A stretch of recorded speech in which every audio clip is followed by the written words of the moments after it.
What's up, guys? Probably Rick here, coming at you live with, well, slightly diminishing health.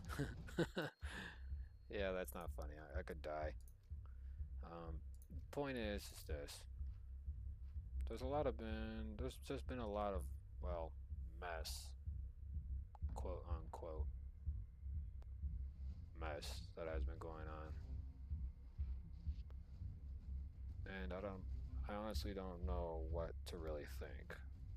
Like, I could break it down and try to think of it a more happier way or something, but there's really nothing that I can essentially state that would, I guess, in some case, justify the general means and function.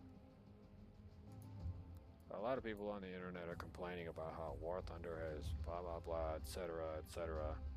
All these changes have come with sort of a sour taste in lots of people's mouths. The likelihood of the game being shut down seems to be increasing. So for anyone who is actually wondering what will happen to War Thunder, well, the game will be shutting down, probably. Um, there's not much I can say. There's not really anything that I can justify. The community has collapsed in on itself.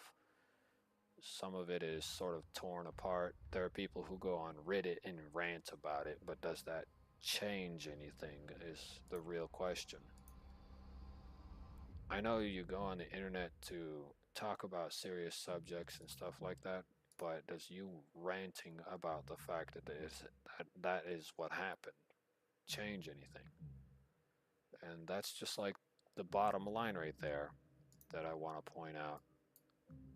You know, people go online to like, oh, War Thunder this, War Thunder that. Yeah, yeah, I know. War Thunder is currently in a dark spot in life. The odds of it recovering are starting to look worse. For anyone who doesn't realize this, the odds of the game recovering are looking pretty bad. And I honestly don't know what to tell a lot of you. I know some of you in this world are like, you want something out of the game, you want the game to be more functional, you want it to be more accepting. Like me, I used to be on the little program running the channel that I had at the time, and I used to have a bit of partnership going on at the time. But I had to start leaving like my computer running with the stream running in the background and nobody knowing that it was running a stream in the background and stuff like that.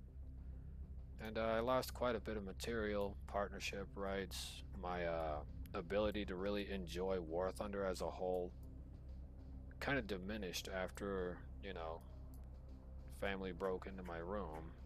Literally broke it because, you come home, the door jam's completely destroyed and the lock was broken off too. They broke a deadbolt to get into the room to watch porno. So essentially, I lost quite a bit. I lost monetization on my channel, so the money I made whenever my channel was still growing, even though the people weren't subscribed to me, they still dropped me likes whenever I made something, even though they weren't subbed. I lost money, my first year's income that I actually made. So when it comes to War Thunder and stuff like that, the status of our game as a whole has been rather unabsorbent. It's been pretty much destroyed. The player base is pushing for better functions, a better economy, and they want to have something and they want a unified voice. But what most people don't understand is that people have to break even or make bread and butter. And when you start losing your bread and butter, it's sort of just, it doesn't look too good at all. And that's something I want to point out. Bread and butter is important for both sides. Players who play this free-to-play game want the bread and butter of Silver Lions or like Golden Eagle things to return, like me. I think it was earlier this year, I still had like 2 or 3 of those Golden Eagles freaking things remaining in my inventory at the beginning of this year. And as soon as I used them, you know what happened with those Golden Eagle wagers? I got up tiered to the highest tier level from 9.7, up tiered, super top tier situation.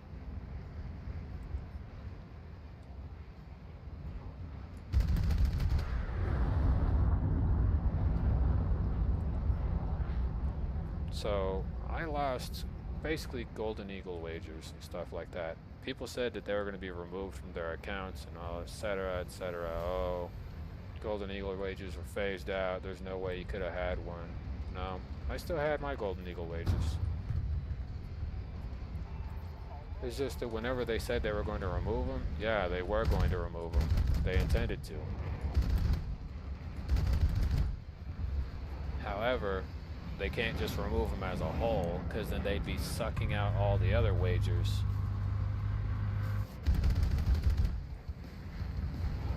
You know what that means?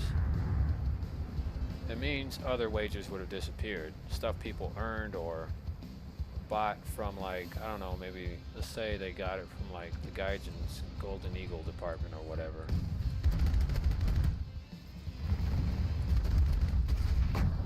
But what I'm getting at is that, you know, not everything is as it seems. Not everything is ever going to be as it seems when it comes to really anything associated with this game. Like that right there, that's like a freaking $7,000 loss. Like, I'm not getting any money back from that. Like, I just lost all of that right there.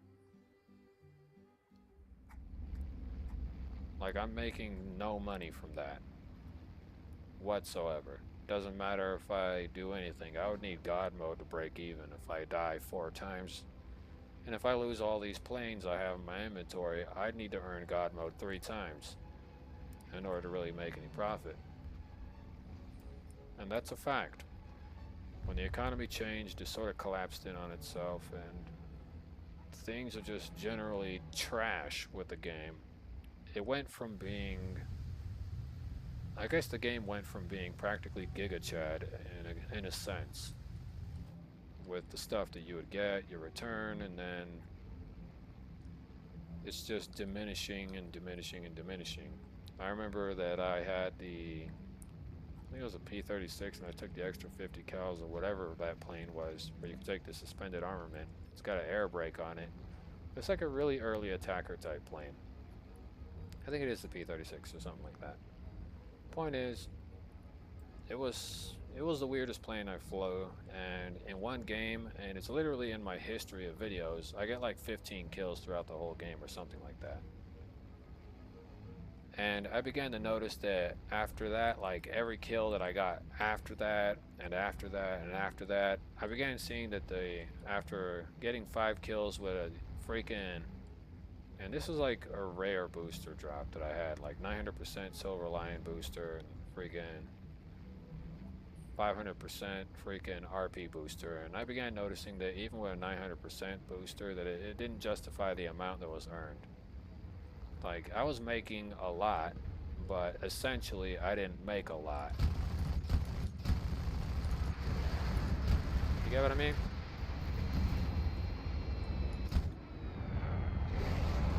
So I went from making a lot to not making a lot at all.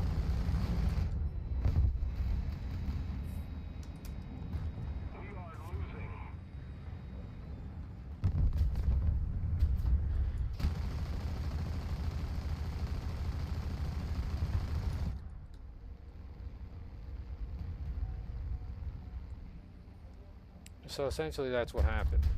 I went from making quite a bit to making absolutely nothing.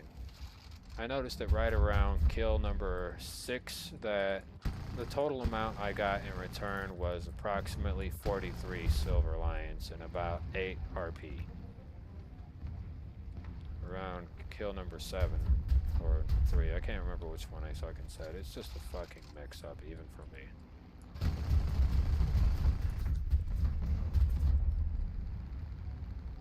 It's just a whole clusterfuck and a mess, and lately I've I've just been completely fried.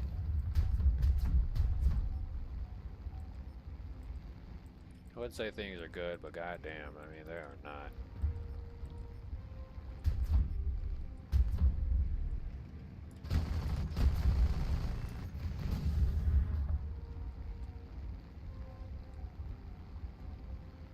But yeah, it's just been rather a bumbling mess. Like, I could say everything was amazing, and I was singing Kumbaya, you know, while singing the Lion King theme song. And it was like that for a little bit, I'm not gonna lie. It was like that in War Thunder for a little bit, Lion King theme song.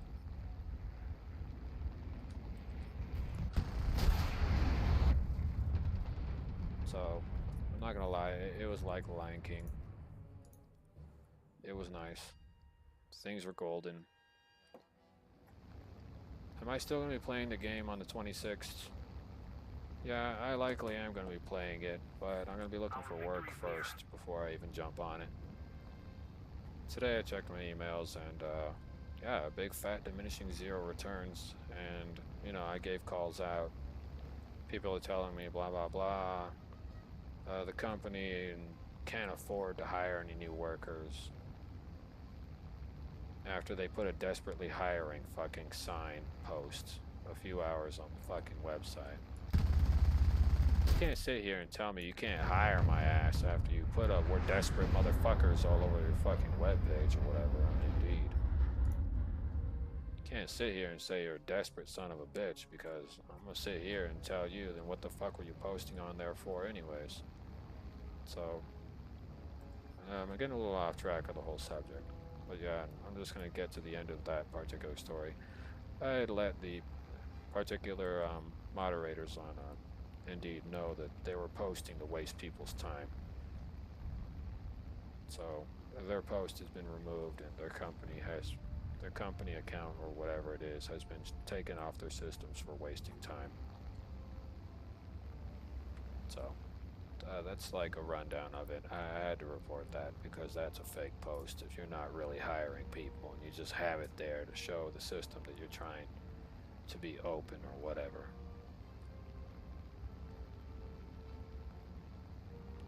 So, you know, those particular people have been, well, blacklisted from ever posting another damn thing in their life again. What else do I want to say? Yeah, the economy's pretty shit. I didn't break even on this fight. You're gonna see that I'm going from 1,037,096 to probably way less than what I started with. And considering the amount that I've lost, 628, 900, 7,000, it's gonna be about 10,000, because it's also gonna charge me for the ammo since I decided to select the ammo I wanted to use. So it's gonna charge me for the ammo too. It's gonna ramp up to about a 10k loss.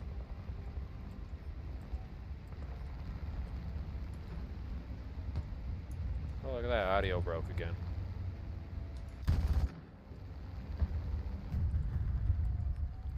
And that's not even the graphics card's problem, it's literally the game.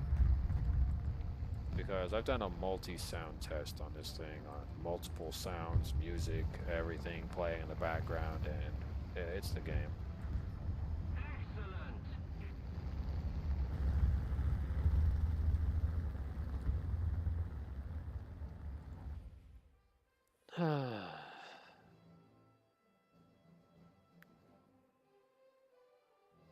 But yeah, it's definitely this game entirely.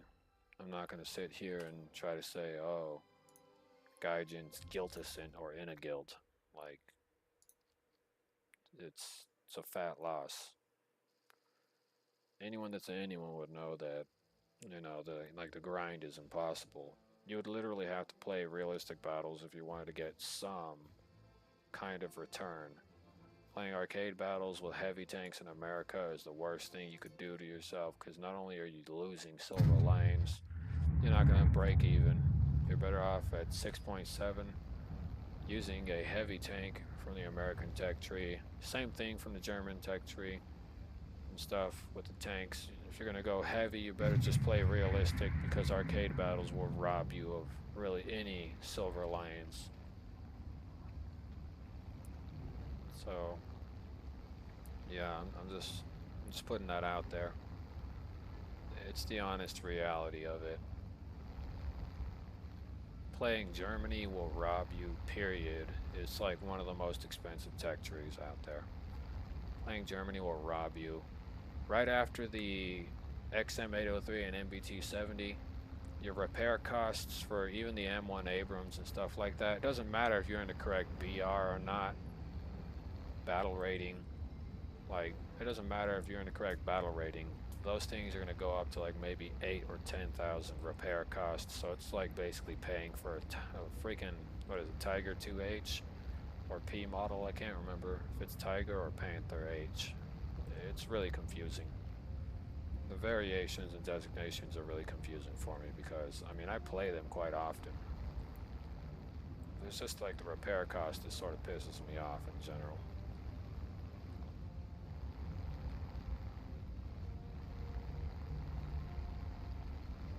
I noticed that recently repair costs sort of diminished on the item. Did he really just smash into a mountain? Well, I don't blame him. The repair cost of that aircraft is probably 3,000 or 5,000.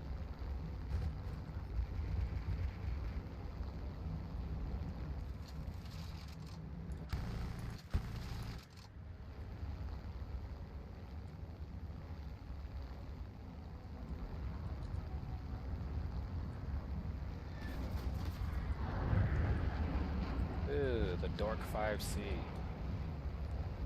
Come on, dude. Try to turn, because there's no way this MiG freaking 3 is not turning. Like, this thing turns pretty well, but it turns like a boat as soon as it hits 270. Even though the aircraft was designed for interceptor purposes, for anybody who doesn't know. This aircraft was designed for interceptor purposes. It wasn't really designed for anything. If I hover over it, it should say interceptor. It was designed to go super fast. So, you know, there you go on that one. The economy sort of blows, and I'm not really going to talk too much about it. I want to play the game and enjoy it, but it's just like, it's way too hard to enjoy anything nowadays when I play games.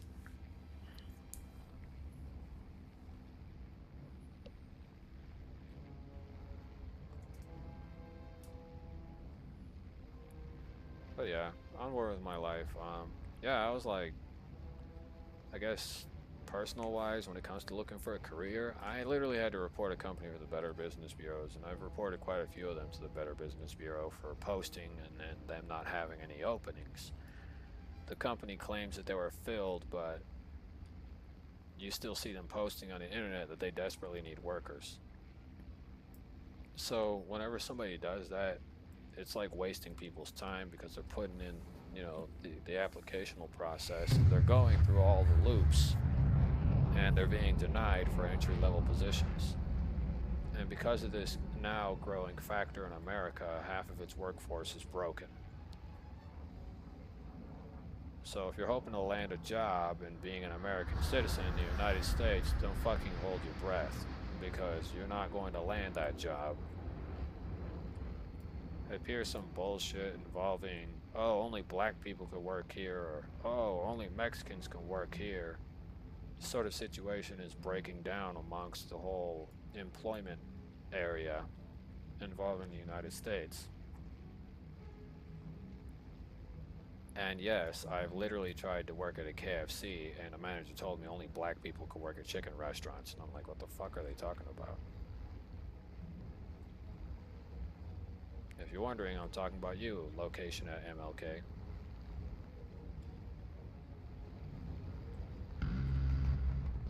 So, with that being stated, that's kind of like where I stand.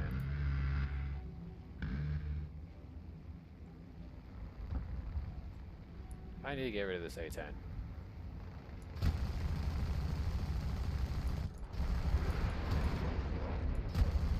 Die, zombie!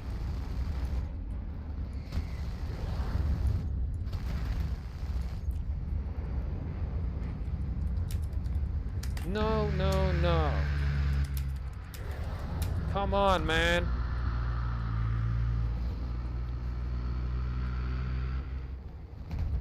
Fucking goddamn piece of shit.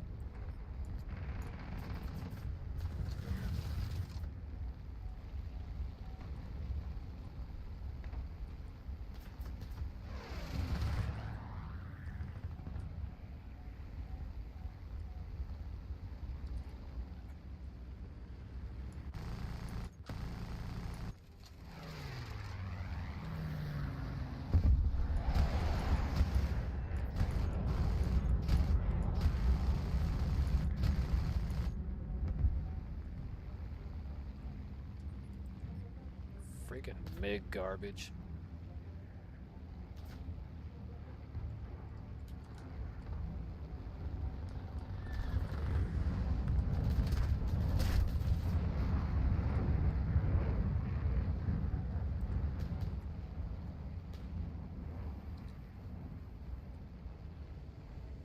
Like, literally was enjoying the game until that dog shit happened. Fucking greedy fucking players. Just because you can't get your pussy wet doesn't mean go steal somebody else's fucking kills, dude.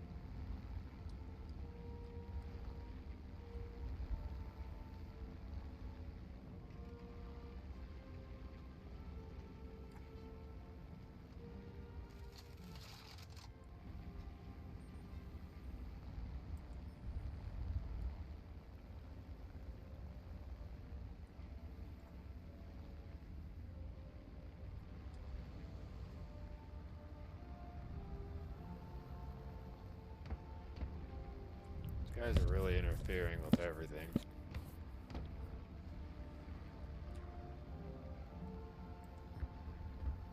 But yeah, back to what I was saying. There's quite a lot of low quality players in War Thunder, and when I say low quality, I mean the kill thieving type.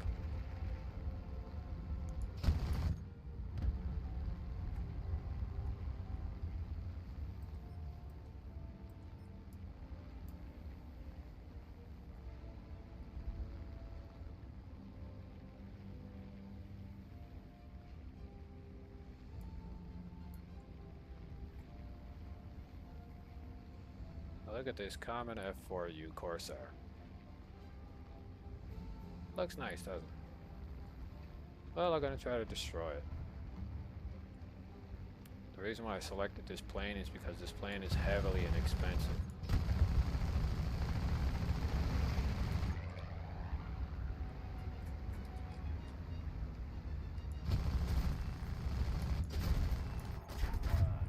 Had to saw him in half.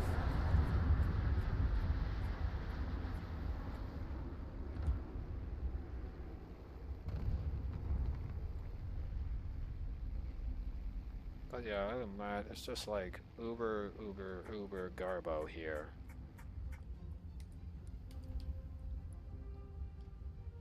And when I say Garbo, I mean Garbo.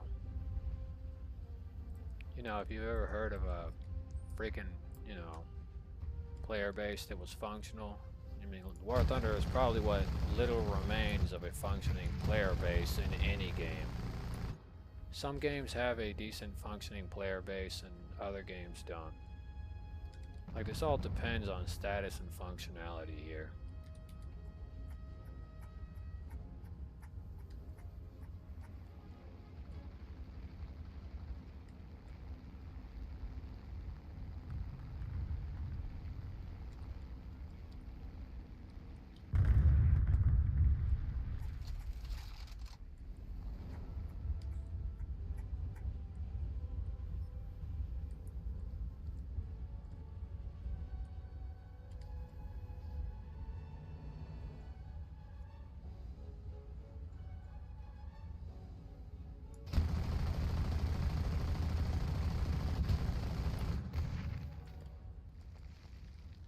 Look, man, I'm gonna have to drop the freaking stuff because this thing isn't gonna fucking do its job and land properly. So I just need to straight up break the landing gear. Clean off.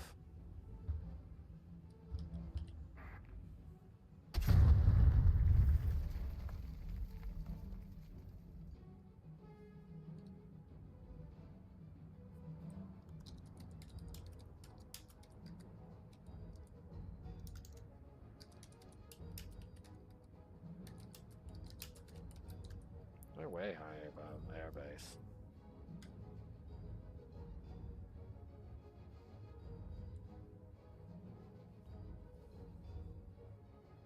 Oh yeah, I forgot I had a little Fly Daily emblem here on the rear tail of the wing. Look at that Fly Daily. I used other freaking... What was it? I've used other freaking players like decals and stuff like that, but I still haven't gotten some of them, so they're like non-existent.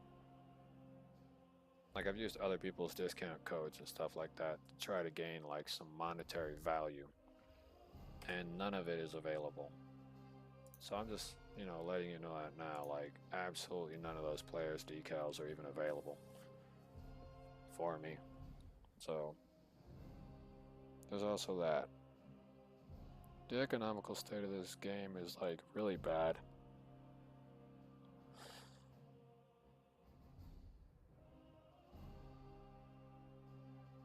So if you guys have anything you would like to say, I mean, it doesn't bother me. If you have an opinion about how the freaking thing is going on.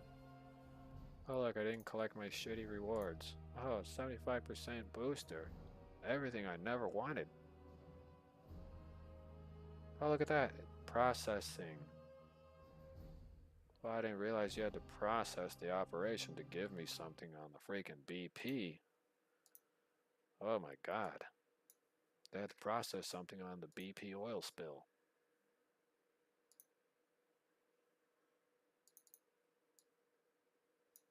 I would say, if you don't know what I'm talking about, I mean, it'd be irrelevant. Oh, that must be today's video I recorded too. I'm gonna throw that in the trash. It was just awful.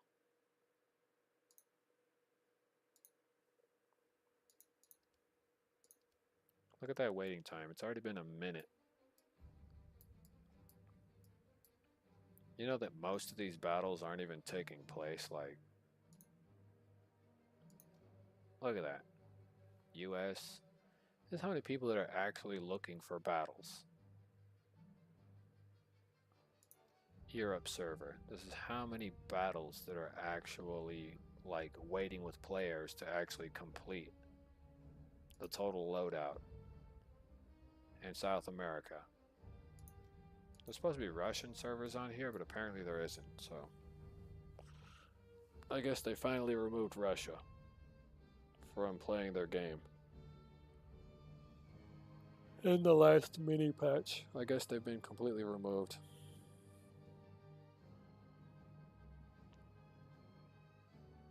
It's just like in Texas when they're throwing away all the Russian vodka in protest of the Ukrainian war. I'm like, you're throwing away alcohol that I came here to buy?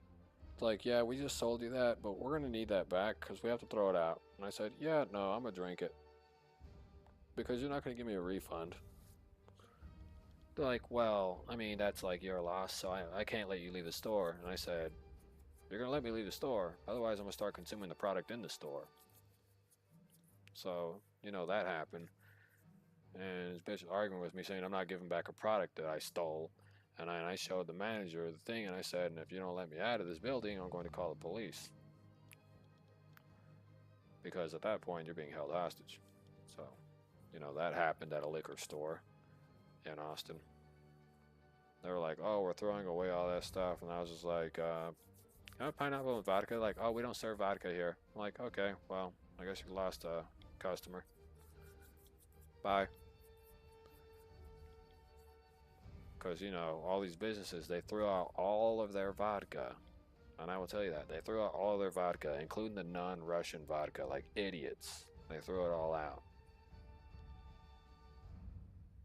There was even vodka from Ukraine they threw out, but I guess they were so focused on the word vodka that they threw it all out without accounting for the Amsterdam, the freaking Ukrainian one. Pretty much even the Swedish vodka, which I do like as well. They threw it away without even thinking twice about it. So I was like, are these people retarded in some kind of way? Like, are they special people? They threw away even the Swedish stuff, which was pretty good too. I like Swedish vodka. I like Svedka. I like quite a lot of it. Do I drink vodka? I do. Do I enjoy it? Yes, I do.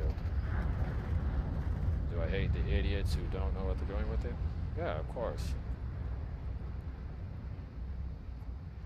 Oh. I would say one thing or the other, and I would say happier things, but you know, that's what it is. They were throwing away vodka, and after selling me some, they wanted to take it from me and then throw it.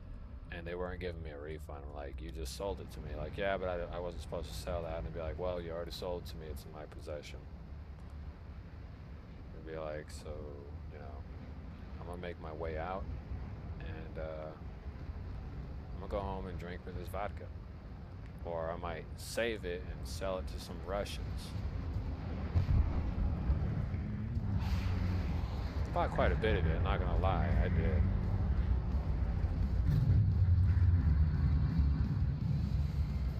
Holy crap, there's missiles everywhere.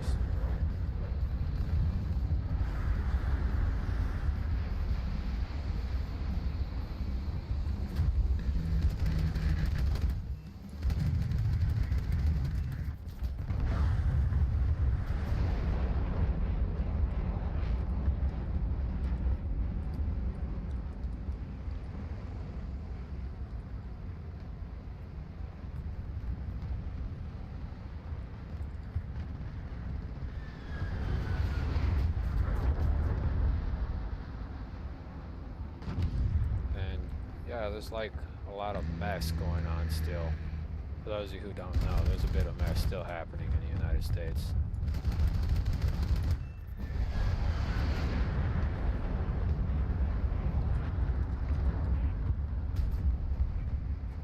I could say that it would be a lot better, but there's still a lot of mess going on. The Cobra King? Yeah. If it's anything like the M10 GMC, it was like one of my favorite tanks, the Cobra King. But I believe the Cobra King is actually... Yeah, I think it is an M10, but it's owned by, what was it, Britain? So if it's anything like the M10 but improved, it should be a lot better. The M10 guarantees 149 millimeters of penetration, so I assume the Cobra King offers anywhere between 171 and 180, or 190. The Cobra King should be a decent tank destroyer. That should be where it was placed at, in the tech tree if I wasn't mistaken. There's a couple of vehicles that are in there that are pretty good. If you're on the British tech tree, they got quite a decent lineup, so... Do I recommend it? Yes, I would. Yeah, it's a jumbo. It should be fine, as long as you know how to play jumbos, for anyone who's wondering. You just need to know what you're doing with it, because, I mean, I've had my fair share of problems with jumbos. But I don't really take it to heart no more like I used to. But jumbos are pretty good, depending on what BR they are and how much armor penetration they have. Oh, looks like you're gone.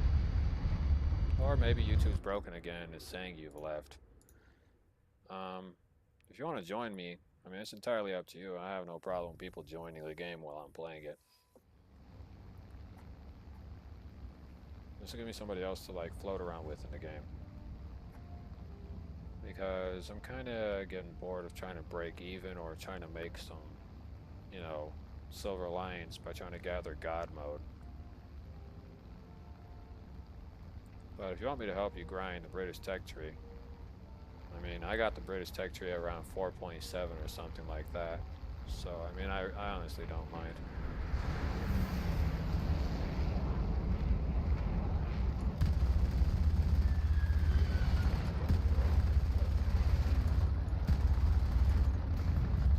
Wow, whoever fired that missile should have really bought some better ones instead of the cheap ones. Oh man, it has to be that 13 mod.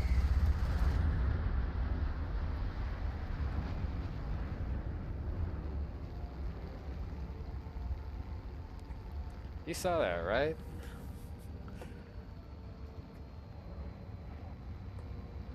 Oh wow, dude. That's a little rough. You gotta wait on family. Well, if you're waiting for your relative at school, have a fun time. What was I gonna say? There are advantages to staying after school though too. I'm not gonna lie to you. Just after school you can pretty much get whatever. But if you're waiting at a mall or waiting somewhere, then yeah. However, the cafeteria is supposed to be open and available to students even after the school doors close. So, you know, school cafeteria is supposed to have some food, and they're supposed to have like an after-school staff in the cafeteria.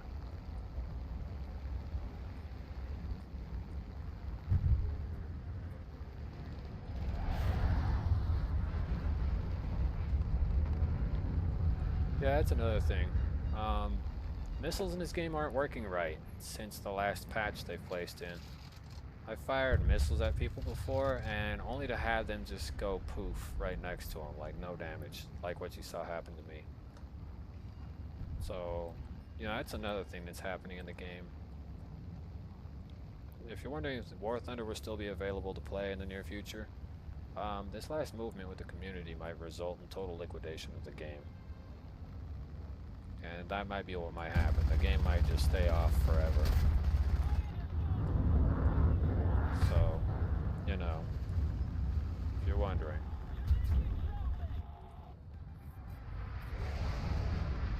The game might turn off permanently forever.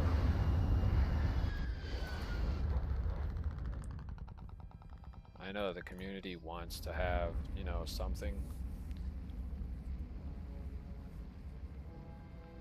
Well, it happens to me a lot. That's the reason why I stopped really carrying around missiles with me. It's sort of like a 50-50 process.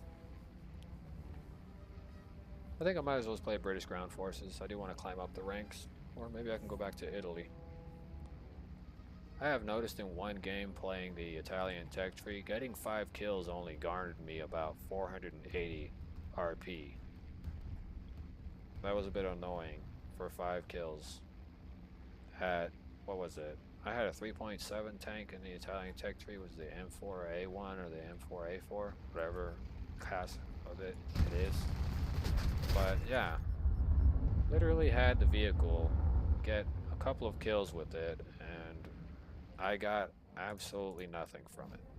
Like barely any XP.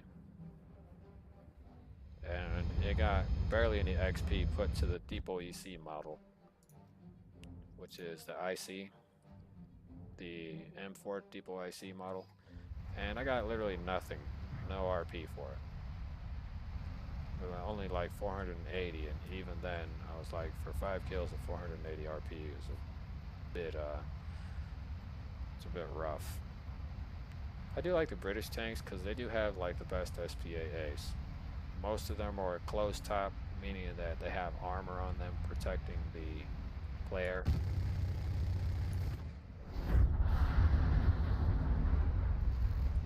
If you ever end up with a MiG, the best way to play it when encountering other players is to completely go inverted. Reduces your chance of being shot in the cockpit, being torn apart. Like you see that right there? That was a few encounters with them. With just players at close quarters. All you do is just invert your MiG and you should be fine.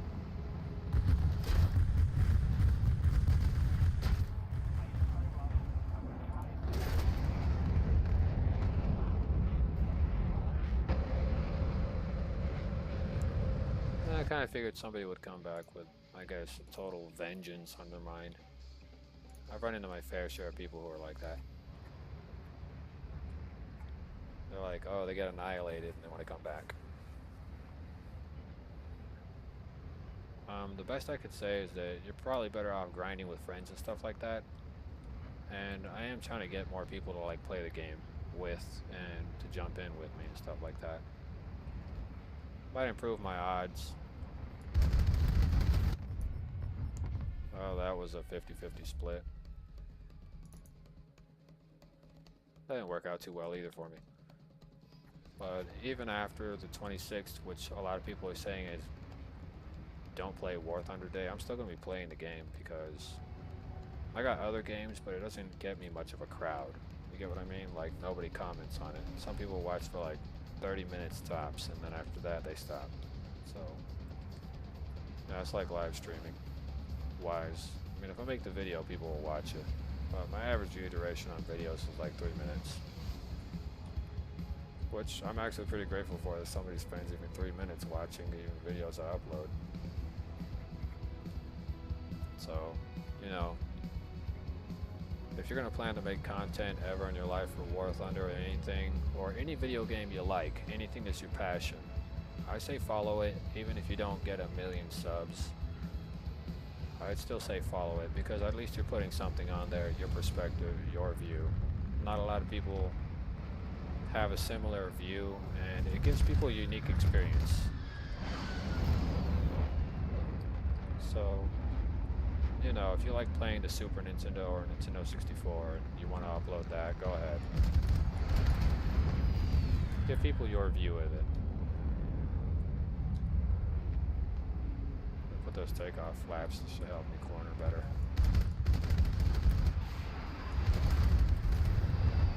There we go. Literally had to grit my teeth right there for a minute. It's been rough playing War Thunder these last few weeks. Recommended BR if you're going to play a heavy tank is play realistic battles, go US Tech Tree, and use the T-34.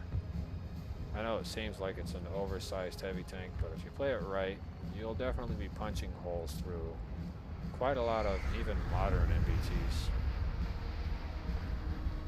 It's got a decent penetration ratio, armor to penetration ratio, so I've got no complaints on it.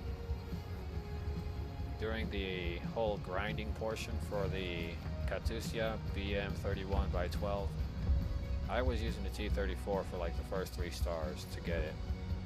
And to no avail, the success was great, but after a while it started getting a little bit weird. Realistic battles. It was getting kind of cramped for anybody who doesn't know, but realistic battles are getting pretty cramped for a moment.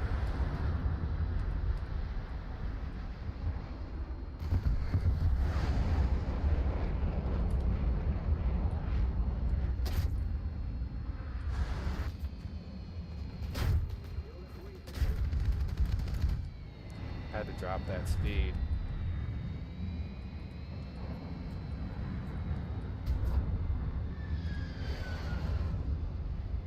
Take off flaps, try to gain some speed again.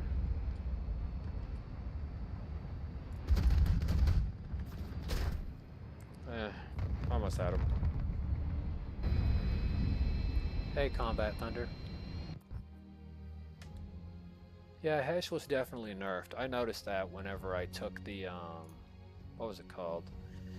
I think it's called the M56 Ontos, or M46 or M56, I can't remember. But it's the Ontos. I used to love taking the Hesh, and it just doesn't work too well. It was good at first, but it just turned out really bad. So, yeah, you are 100% correct. Hesh was nerfed. You used to be able to just slap the top of another player's tank and it would detonate, taking them out instantly. Now if you just hit the top of another player's tank, the odds of you actually destroying the vehicle are pretty slim. So, you know, there's like no win there. It's like no contest.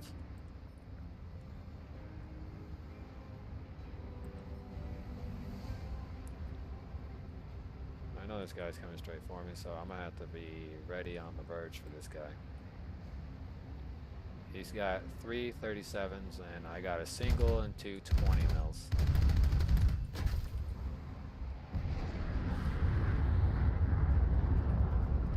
Oh, that vampire's coming for me. But better ready up.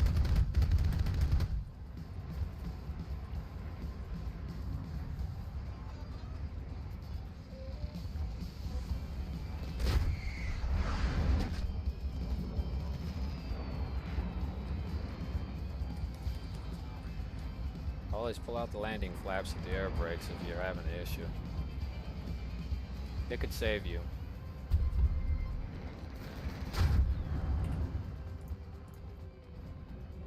The one plane I do hate the most is the Vampire. It's like one of the most annoying planes I've ever had to deal with in War Thunder. Because I used to face it when I had the I-185 and I had to get up tiered to like the tier where the Vampire was at, even though I had no jets at all. So the I-185 would fall in the Vampires category for some reason.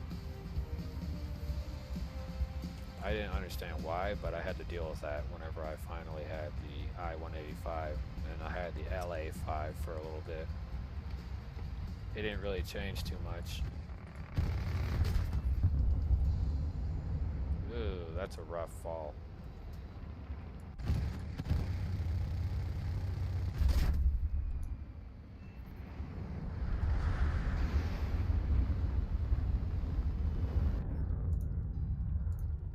But yeah, it's like one of many things. War Thunder might not change even for the economy problem, and this is just something I'm going to tell you with a grain of salt. There's a lot of speculation and a lot of facts being thrown out there, and the economical issues are going to be substantial, and one of the two things are going to happen. Either the game's going to change, or the game is going to completely collapse in on itself, and that's going to be the end of an era. So it's kind of like what's happening in the United States, sort of, if you look at it. We're having issues with the economy, we're having issues with, well, everything. One of two things are going to happen in the United States, just like one of two things are going to happen in War Thunder. The economy's either going to go back to normal, or the game's going to shut down and it's never going to play again. And these are literally the two options that are on the table. Either there's going to be some understanding between players. There's a third option, believe it or not. Players will get 10% of what they asked for, but the rest of it is history, if you get what I mean. Look at that. Didn't justify a thing. Nope, I'm not rejoining another air battle.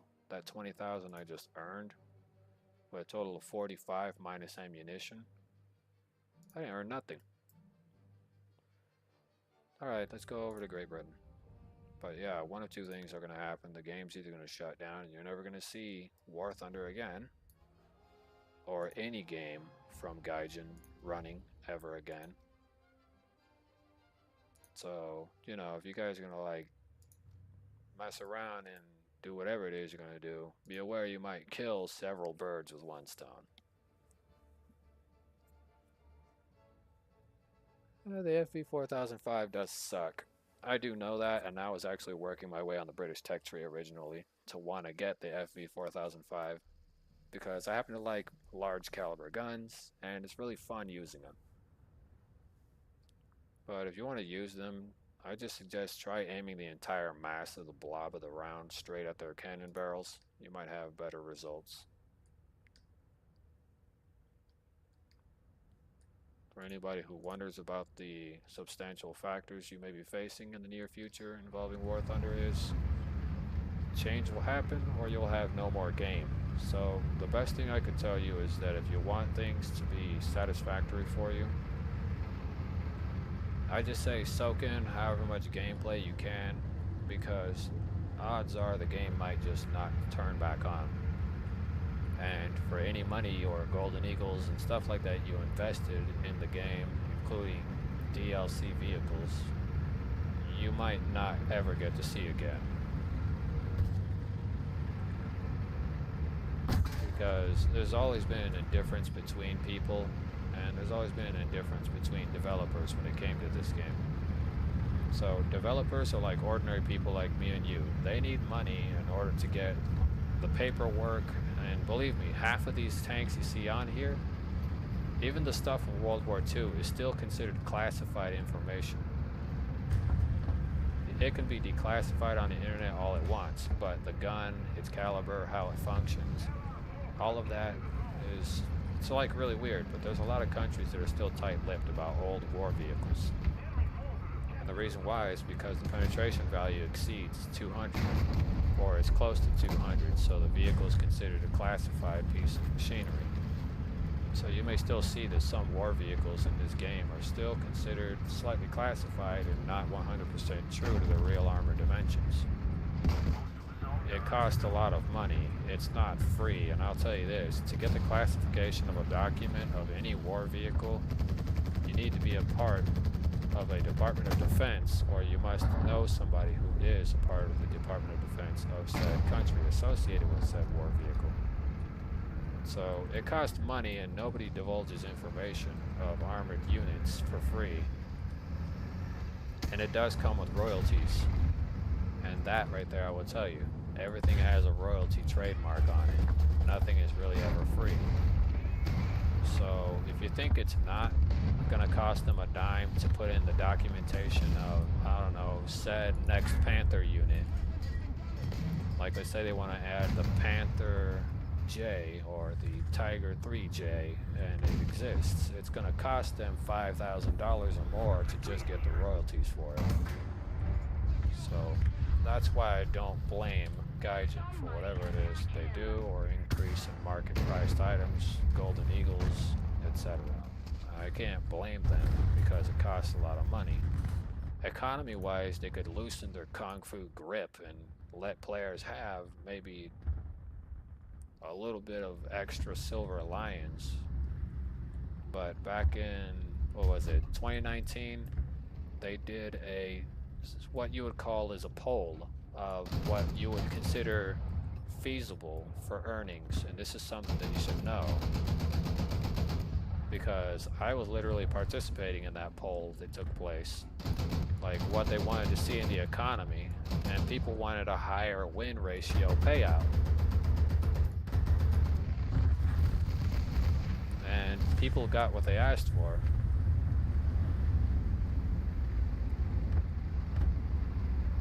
Well, if you're the only one left here, that's cool. At least you're watching. The players who are on here who want to know about all the economical changes and stuff like that, I mean, my opinion is that it costs a lot of money. None of the details you get from the tanks in this game are for free. The British charge the crap out of them just to even get the Avengers details. Just because somebody posts it on Wikipedia doesn't necessarily mean that it's free information. It's public domain. They'll even tell you that it's not public domain. And I could tell you that just because the details of an armored unit sits on Wikipedia doesn't mean it's public domain. People have leaked real documents of F-16 material, which I'm sure you've seen those scandals floating here and there. If you get a Reddit, you might see those posts. I'm not gonna lie to you, it's pretty rough. And every time somebody leaks out documents, and I will tell you this, just to win an argument, every time somebody leaks out classified military documents, the game takes a serious blow because they have to pay whomever is the creator of said aircraft or whatever. And of course this does fall on the user, but mostly the blame falls on the company for not moderating the forums for their game. And they get into hot water with governments.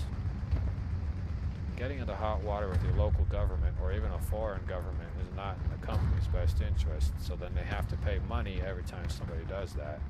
They get sued. I know what some of you are thinking, Gaijin doesn't get sued for anything, the individual who leaks the document gets sued. Yeah, not just them, but the game creator gets sued because the companies don't know if they used any of the information divulged there to update the schematics or armor values of an armored unit. So every time somebody does that, the company pays out of pocket. And yes, the company does lose. Every time, let's say I'm having an argument and I want to leak out information on real stuff, like with the M1 Abrams, its real armor value, its penetration values with its most powerful ammunitional round. Well, I go to prison for the next portion of, I don't know, from here until the end of my time, basically when I'm dead. Because I decided to open my fat yap. You get what I mean?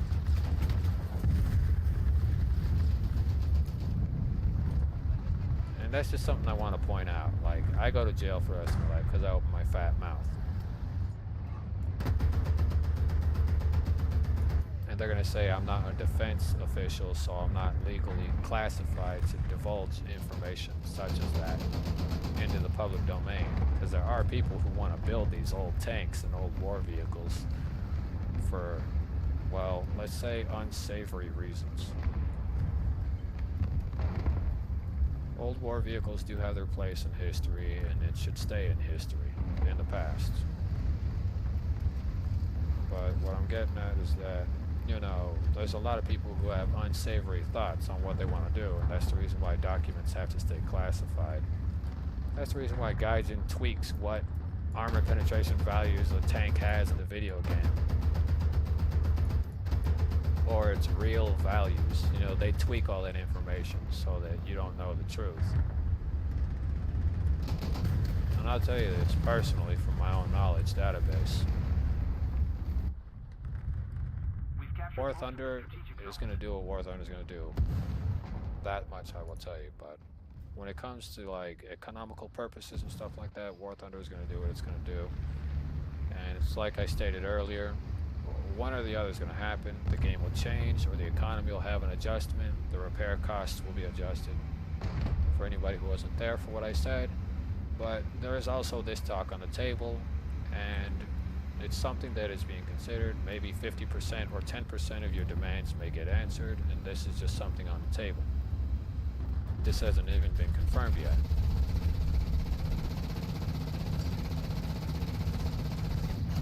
Wow, look at that. All those bullets and absolutely not one hit. Oh, oh man. That's definitely War Thunder for you.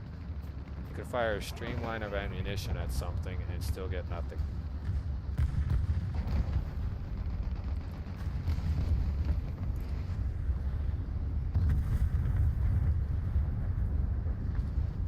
I shouldn't be standing here. Well, too late.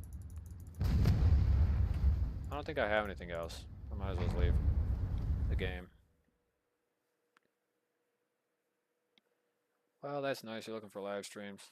If you like what you see, you can like and subscribe if you want. I do quite a bit of live streams anyways with War Thunder. Oh, look at that. Look at all that. All that research.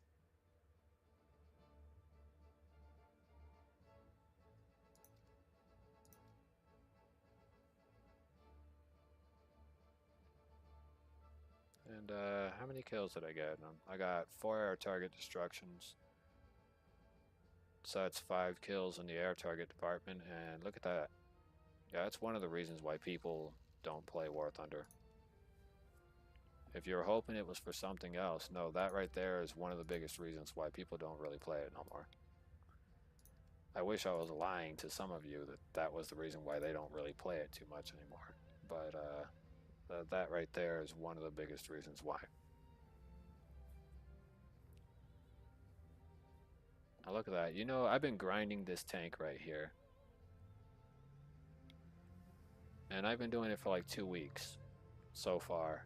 And I've gotten 32,361. I've been grinding the Italian tech tree for like 2 weeks. And with 2 weeks of progress, I've limped my way to like some progress. I've been trying to grind the last 2800 RP for that particular tank in the game for like, well, it's been like 4 days, but for 2 weeks I've essentially started grinding again on this tree a bit. And I'm not getting really any XP, so, you know, that happened. Literally had a voice crack right there, a rare voice crack. But yeah, it's been really rough with War Thunder. The economy might change, it might not change. There's not much I could really say. This isn't really speculation or rumor, but there might not even be an update coming to the game either. So that might also happen. You might not see any new armored units at all whatsoever. Please don't let it be somebody over there with a high explosive round who just sits right in front of me and kills me.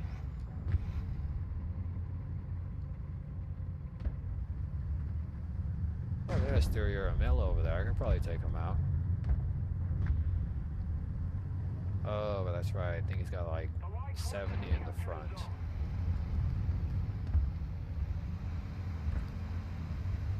Well, I'll tell you this.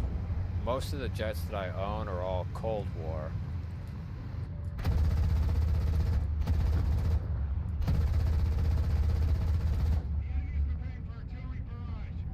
That is a BT-76.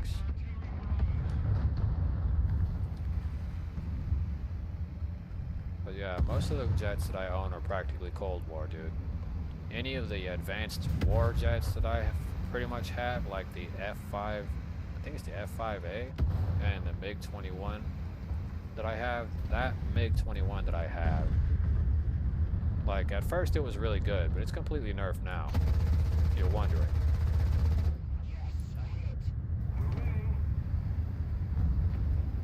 But it was pretty good at first. Right now it's pretty much hot garbage.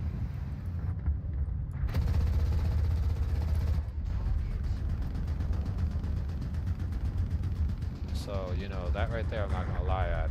Right now the MiG-21 I have is pretty much hot garbage.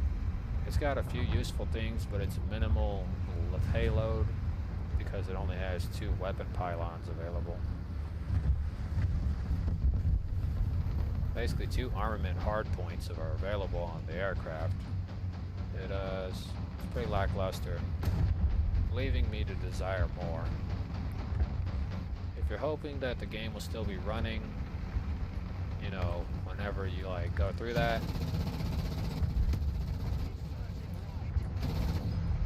if you're hoping the game will still be running, you know, cheers if the game's still running by the time, you know, things blow over for a little bit. If it isn't, I mean, we had a good run with War Thunder, I'll just have to find a replacement. And no, World of Tanks is not a replacement. That's like definition of Hungry Snail on steroids. Because I've played, and I'm not gonna lie to you, I played World of Tanks for a total of 2 years of my life, and I didn't really have much progression.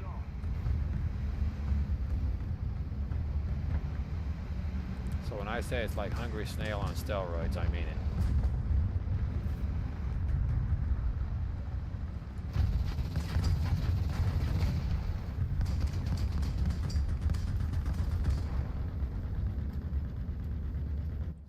I have no idea why that Tiger E didn't come back me up, but I guess he's waiting for him to come out of hiding.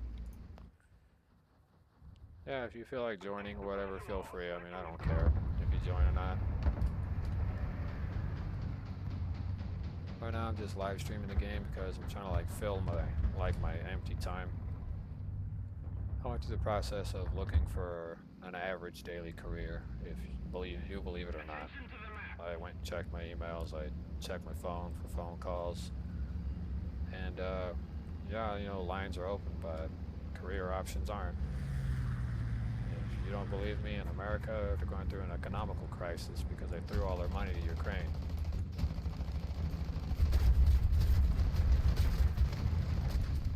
I have no problems with that, but it did cause a small crisis associated with the U.S. banking systems as well. I remember my personal bank had actually went on total lockdown. Like, they weren't letting nobody take money out, not even spend it. So my bank went on complete lockdown for a little bit.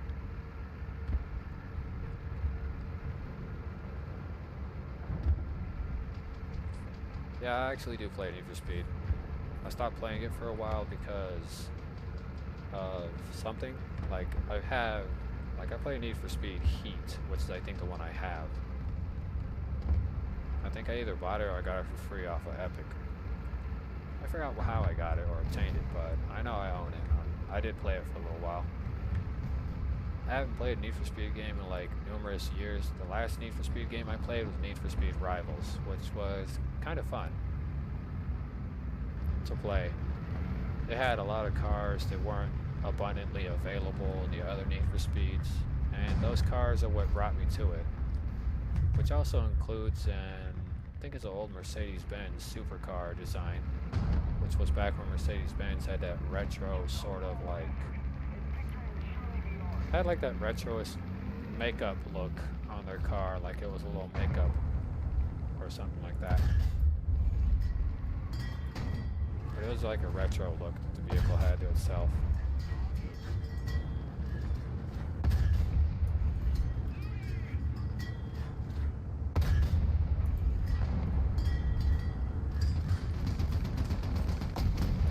Look at that, I just popped them open like a can of soup. Oh snap, somebody dropped a bunch of bombs near me.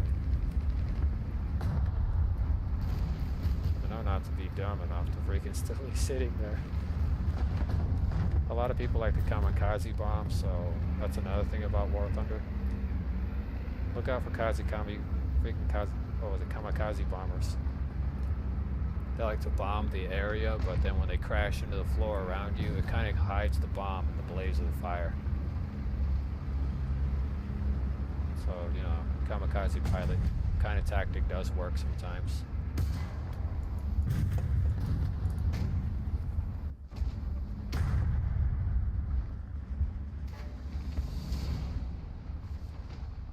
Hopefully I got the XP. At least enough to get the vehicle. I won't waste my time with the M18, as the M18 to me is sort of like trash, because most of the times whenever you're facing enemy players, they sort of just use their 50 cals or machine guns and kind of just knock out your crew that way. So, you know, that happens a lot.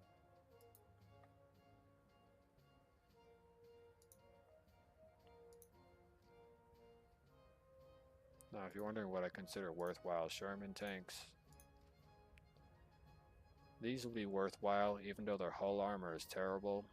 Their pretty much armor penetration values are pretty good. 190 with the Mark 8, 171 with the Mark 4 shell, and the Mark 6. So they're pretty good with armor penetration values. They're not really that bad, but if you look at the M18, it's pretty much everywhere. It's in almost every tech tree, now that I look at it. Except for Israel, which I'm satisfied Israel turned down the M18s. Whenever they were offered the M18s, Israel had turned them down originally in the real world. So Israel doesn't have M18s, which I'm satisfied. It's very fast, it's fast moving, its reverse speed is something to be desired. I wouldn't quite say it's the world's best vehicle, because what you get from it is what you get, and most of the times it's more of a backhand to the face.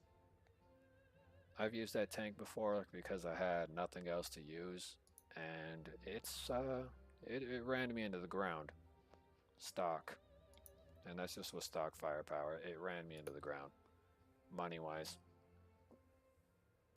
so I'm not going to hold it high and mighty.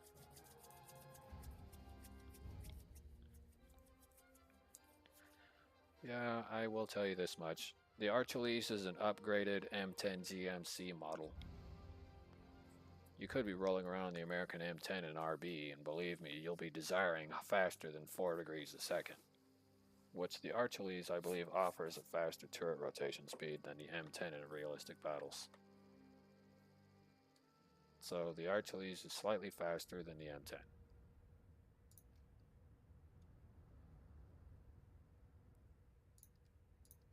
I like the Concept 3. It's a good vehicle. So if you're like grinding on the British Tech Tree, the Concept number 3, I'd say keep that in your repertoire because it's good. Yeah, sure, you can see the British Tech Tree. I haven't done much with the Air Force or the ground units because, well, I'll tell you this much. And it wasn't this particular tech tree's fault, but for like 2 whole months I was literally making 0 silver lions, even at low tier, because the cost of the vehicles I had, because they were spaded, was costing me more than what I was making. So I remained at like 0 SL for 2 whole months, and I stopped playing War Thunder until I had some money to buy some SL, but fortunately I didn't have to, because I was pretty much broke originally, and I will tell you that now. I was broke in the game. Up until like last week. I had no SL. I had 0. Nothing. I wasn't making anything at top tier 9.0 America. I wasn't making anything on the Russian tech tree. I wasn't making anything anywheres. And after completing one of those service stars, and I'll tell you this, after getting one of the service stars for the BM31x12, one of those service stars gave me a crowbar, and I just so happened to freaking deny repairing literally my tanks. I denied repairing all my tanks. And I had made at least 10,000 by not repairing anything. And you're talking about 14 war vehicles from top tier going down to the bottom, not being repaired. And fortunately, from one of those little, you know, destruction loot crate boxes, I got 500,000 silver lions out of it. Like, I am very fortunate that I managed to land that because I had nothing for a very long time.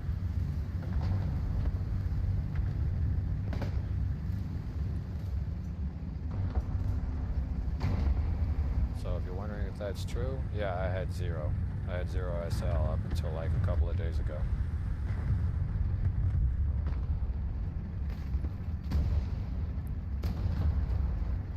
Because I'll tell you this, the amount of vehicles that I lost, like the battle pass on the free side gave me 100,000 silver lions, but the amount of damaged vehicles that I actually legitimately had in my inventory was about 200,000 in total. So it was a pretty large chunk of destroyed vehicles versus payout. The rest of the stuff I pretty much grinded for and everything. I tried doing wagers, but that kind of only plummeted money further down the toilet. So I stopped doing wagers. But I wasn't getting enough of a return.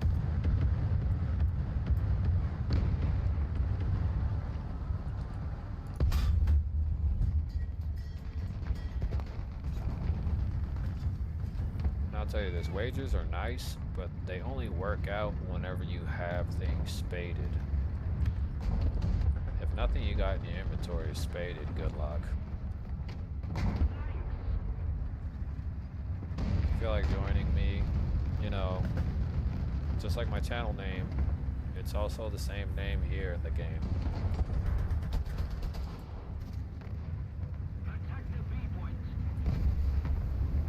So if you want to join Wobbly, you can join me.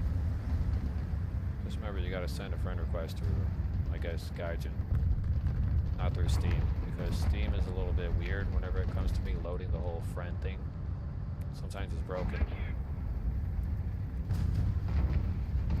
People are wondering about the economical things. There's just like not too much of a change coming on with it. Personally, I might still be playing even on the 26th.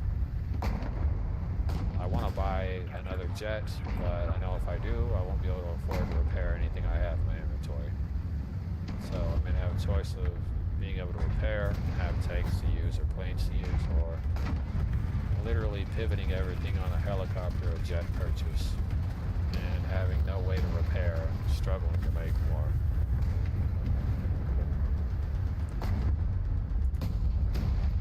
Wow, look at that. I'm this close to this guy and they didn't do nothing.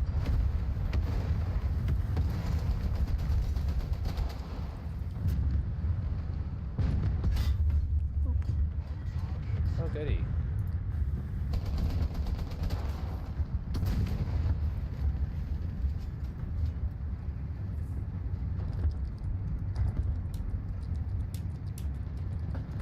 I'm gonna ask them if they can let me cap.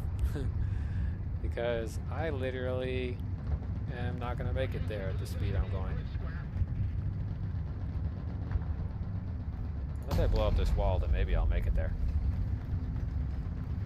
Well done.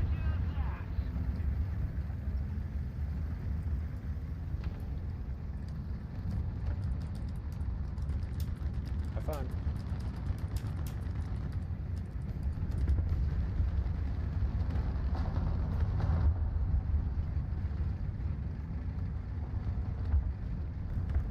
You see that guy right there? He's like, you know, I asked him nicely to let me cap, and then he's just like, you know, he said, let me impregnate your mother, and I said, here's a shovel, have fun.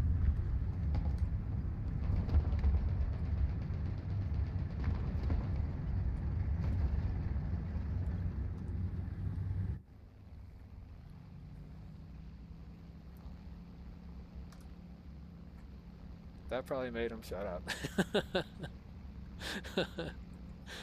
That's pretty dark what I said. The guy wants to do something with my mom, and I just told him, here's a shovel.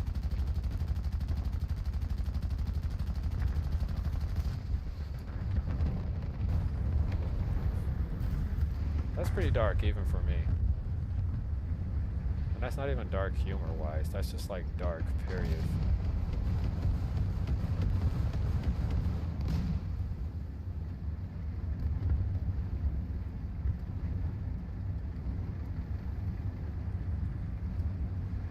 Well, I wish I had some more premium tanks, but I skipped out on buying premium tanks, and when they had that sale where you can get the T-Rums T for like 30 bucks, in fact, you could have grabbed quite a few high-tier premiums whenever they were having a sale for their premium tanks and helicopters and jets.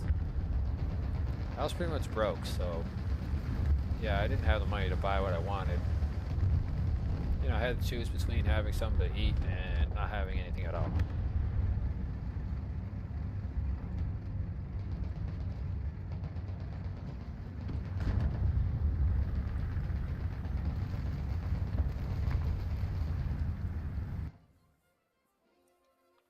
And yes, during that time, my bank was having that crisis where they were trying to keep you from taking all their money out.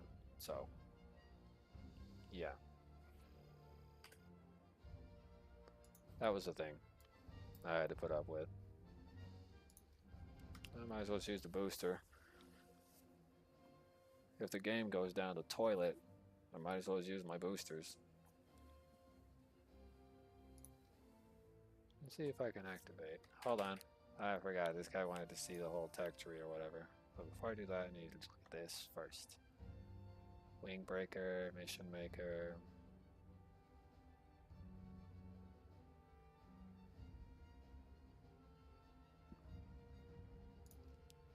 We'll make a stake of 10. And we'll take this larger Wing Breaker. I'm going to keep my shorter Wing Breaker tasks. But so far, this is as far as I got into the British tech tree.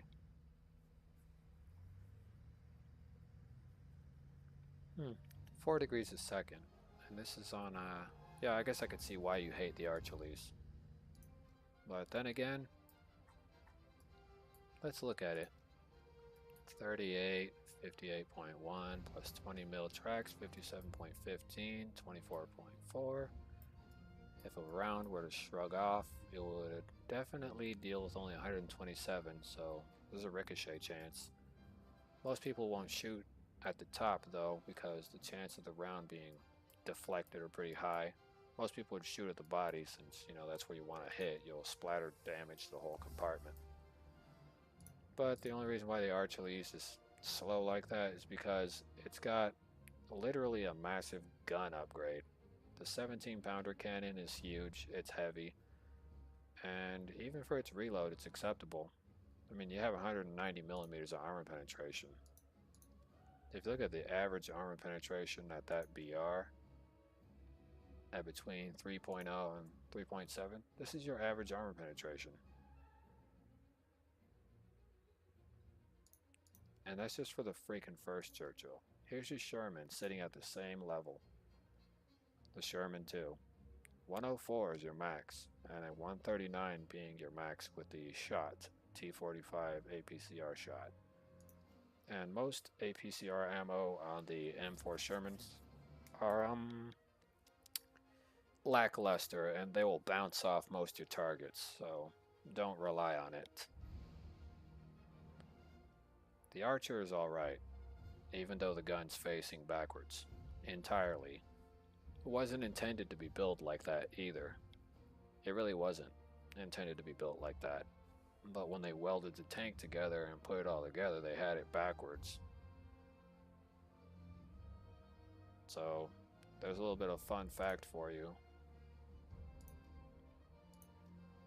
Originally, the Archer wasn't supposed to be built like this, and when they were assembling it, they didn't read the blueprints right, and it ended up backwards. You know what chassis the Archer is sitting on? The Archer is sitting on a very familiar chassis. The only difference was a change in road wheels. So, there you go. I still recommend this for anybody who actually likes playing the British Tech Tree. I recommend this. This right here is like your boxing kangaroo. You're going to be able to go in as fast as you went out. So you're going to be able to get out as fast as you came in. This is your boxing kangaroo.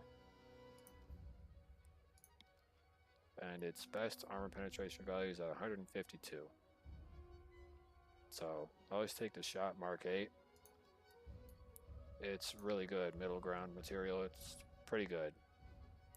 Personally, I'm working my way up to the Ratel 90.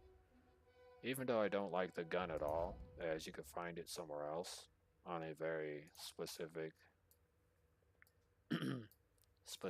light armored car. I don't really like the Ratel 90's ammunition selection, is what I'm getting at. And here's exactly why. Before the Ratel 90 was designed, the Elin 90 or Mark 7 came first. So this right here, this tiny little car you see right here came first, if I wasn't mistaken. This came first before this. This little APC you see right here, like this right here was just an armored personnel carrier originally, and all it had was a machine gun on top, where this cannon was. And another machine gun right here at the rear, which was supposed to be for the rear gunner to shoot from the back while they were letting soldiers in or letting them off. These little armored vehicles were designed like that. They had really no intention on putting a massive gun on top of it, much less a 90mm cannon. So, you know, there's a bit of history right there for anybody who didn't know that.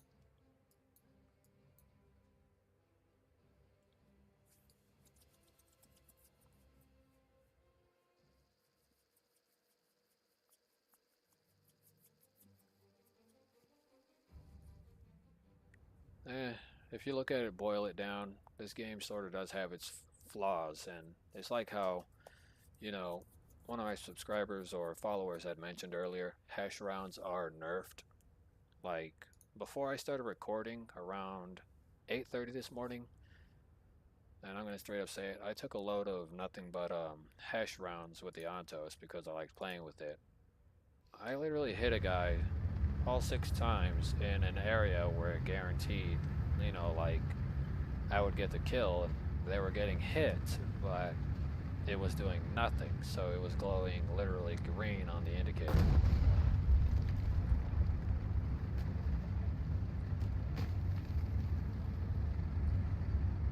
That's funny. But yeah, I'll tell you this much, man, and thanks for the compliment. But there's just like a lot of weird things that go on with things. And the game's economy is really more or less a question mark. I know a lot of people don't like comping out, and I will tell you this. If you go with a full lineup of top tier on Great Britain, you're going to be, if all of your tanks get destroyed and you got automatic repair enabled, you'll never know how much you're really spending to repair all those tanks that just got blown up. So, let's say your Challenger 2F gets destroyed, your Chieftain or your Challenger DS and everything. Like, premium vehicles have a price reduction on repair. I'll tell you that now. To repair a premium vehicle might be slightly cheaper than to repair a regular one. And the reason why is because premium vehicles will never have a diminishing repair cost. It'll always usually stay locked in place on a repair value, and only minor adjustments to ammunitional price costs will happen. And that's just for premium vehicles. Now, when a premium vehicle gets removed from the market, it's no longer considered premium. And that's something I'd like to point out. If you have a tank that was once listed as a premium tank, or a jet that was listed as a premium jet, and if it's no longer available for sale on the marketplace, where you can pick it up from Gaijin Direct, if the vehicle is no longer sitting on there with the price tag it originally had, odds are the vehicle is not going to no longer be functional, meaning that it may see a price increase in product value. So all of a sudden your bullets might have just went up from its normal price that you're used to seeing at maybe 200 for each rocket pod spent. 200 silver lions to 1200 silver lions for every rocket pod spent on your premium helicopter. So there's also that. Premium vehicles and their value and refill and ammunition value costs and count is a lot different. So their prices usually stay pretty moderate and steady on, you know, replenishment with ammunition. But it's like non-premium vehicles, like the non-premium version of the AH-64 Apache. And some of its ammunition is rather super expensive for anyone who doesn't know.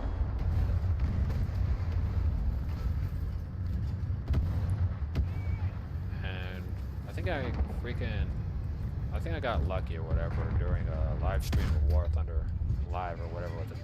I think it was Oxy and Mike Goes Boom. I got selected or whatever. They said you could take anything that you can buy at the Gaijin store and get a test drive of it for 30 days. Well, I got a test drive of it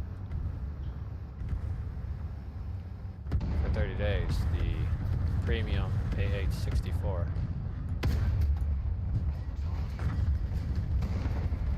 I wouldn't trust that because I'm not sure that the gunner sits behind the driver. Yeah. But yeah, it was pretty expensive. And on a very rare case, I actually asked Mike Goes Boom and Oxy if they could provide me with an E100 rental. And yes, they managed to find an E100 rental for me before. Did I play it for the entirety of my rental period time? Yes, I did play it for the entirety of my rental period time. Was it permanent? The answer is no. It wasn't permanent, but I did manage to get a rental for it. Pretty rare. But I will tell you, overall, what I learned from playing with the E100. That thing was the most expensive vehicle I had ever played in my life. I have never had something cost me $15,000. Except for the F5A. And if you play the F5A in realistic battles, you take it out for an RB battle with tanks, as soon as that thing gets blown up, all that silver lions you just made went down the toilet. It doesn't matter if you take a full load of bombs or you go completely bald. It's 15,000 flat. So, you know, you can go with bombs or you can go without. I say go with bombs because at least you have a chance of making up for the money that you just threw away if you get blown up. So if you did the grinding event, you know, played for the event, grinded to get the F5A, then you know that that model of the F5A, the one that comes to the experimental camouflage and everything, is super expensive in realistic battles. It is not cheap. It is far from the word cheap. I'd say you would have to be crapping out gold bars if you really wanted to, you know, really play it. Maybe in arcade battles it's not that expensive, but when it's not in arcade battles, it's rather expensive. I wouldn't recommend it unless you're trying to throw away every silver lion you made within the last 2 weeks.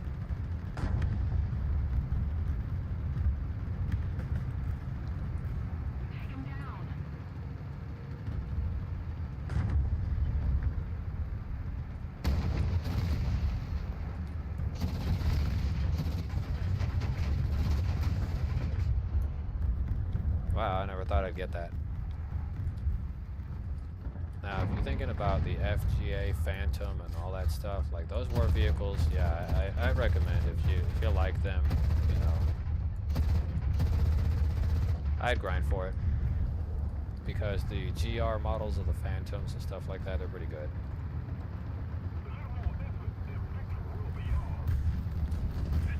Yeah, that's good. It does stay premium, but I will tell you, some of them that may say that they're a premium might not stay in the premium tech side.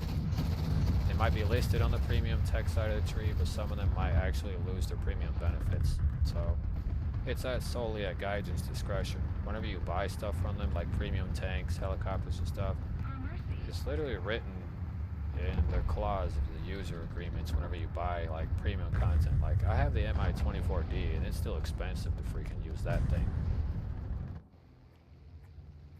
Wow, I've never gotten this before. I've never gotten this airplane before. So, you know, my Mi-24D Hind is slightly more expensive than the Ka-50 I bought during the last time they had a sale.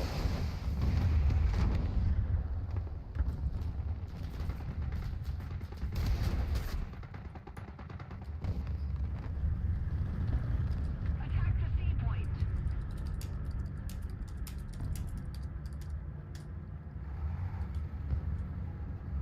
Attention to the map.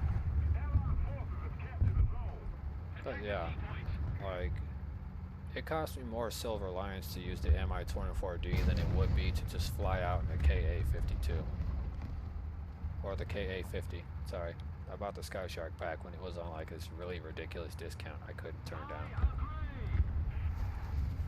And I only did it so that way I can grind the helicopter and, you know, the endurance mode for the helicopters basically.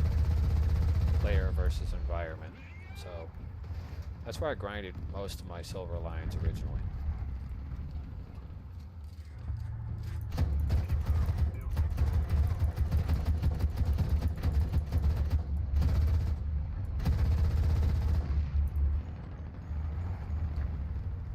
So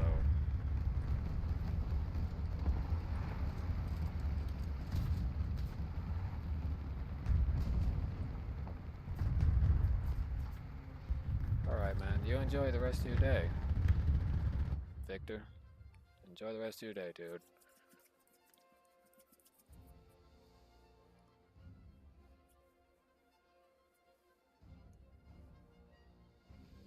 Well, Tanner boys, I mean, if you like playing the game, have fun playing War Thunder. I'm not going to diminish its value, I'll tell you that much.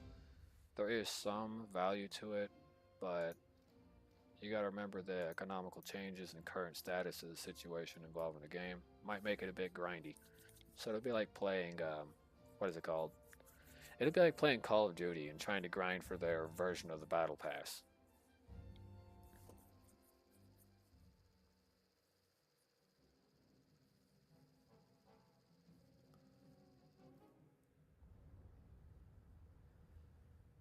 So I'll tell you, man, Tanner boys, good luck, bruh. If you weren't already there from before, like 20, like post 2013, 2012, and stuff like that's when I started playing. Was like post 2013 or before 2013, and I was playing War Thunder since. Unfortunately, I didn't get too far in the game. I was really, really bad at it, and that was when I had it on the Gaijin account hookup. This is before Gaijin decided to fuse my account with my Steam account. Like my Steam account was created like 3 or 4 years after my Gaijin account was set up with War Thunder. So right now, all my War Thunder progress originally, like I had to start from zero again because they decided to fuse my accounts. I didn't use the same email for either account. I had one email for whenever I was playing away, like when I wasn't at home, because Gaijin was sort of like on their, at the time Gaijin had implemented their anti-cheat stuff. You know, it was pretty much like you were locked in to like one specific router or something like that. And if you logged into another location, you had to say verify and send codes, stuff like that. You would have to verify and make sure that it wasn't some random hacker who stole your account or something like that originally, whenever I was younger. I started playing this game like a year or so after its initial release. I can't really remember the whole details. It's been like a long time. I've been here for a while, and I've been through the game's ups and downs. I've been through a lot of the rants, a lot of the, and I'm gonna say this, regrettable changes the games has had, including adjustments. So if you're gonna play it, Tanner boys, I say good luck, man. Enjoy the game while you can. You know, try to get a feel for it. I'm not entirely sure, and this is like, some people would call it speculation, but it might be on the table. The game might get the plug pulled. But if you want to enjoy the game and play it, and the game is still here, even after the 26th and so forth. It goes on to the 30th, and then it turns freaking what's next month? July or something like that. Enemy forces have captured a zone. So you know, if next month comes around and the game is still here, then that means that the game has come to some sort of agreement to some extent. Or the game is still under, well, I wouldn't quite say under load, but it is still under its genuine function that it's going by. So if you want to play the game, dude, play the game. Enjoy what you can enjoy, because there's going to be a point in time where the game just won't be here.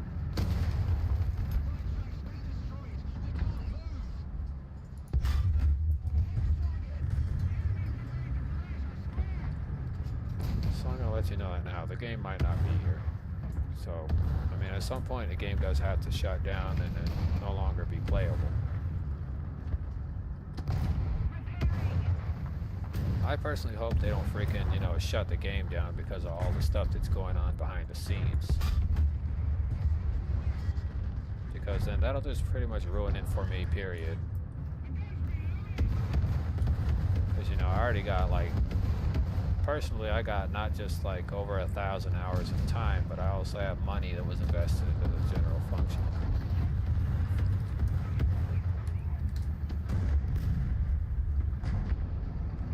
But yeah, I got money already invested into this game from buying tanks and helicopters and stuff like that, or buying Golden Eagles. So in perspective, yeah, if the game shuts down, that means I just throw away all that stuff for free.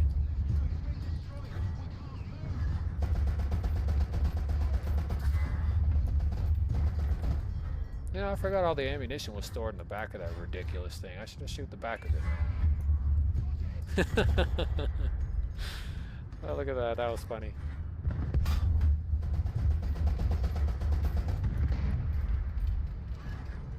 I forgot all the bullets were literally mounted into the back of that thing.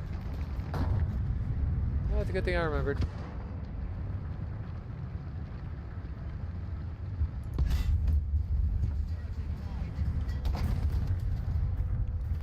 Oh. Ah. That's a lot of stress from playing this game. I'll tell you that much. Set them on fire. That's good enough for me. Most of the times people who play the T-34 usually don't have fire prevention equipment.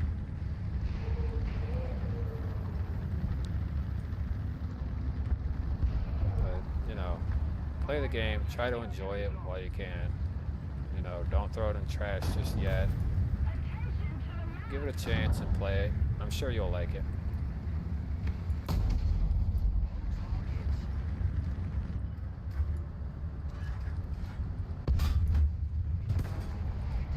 Oh God.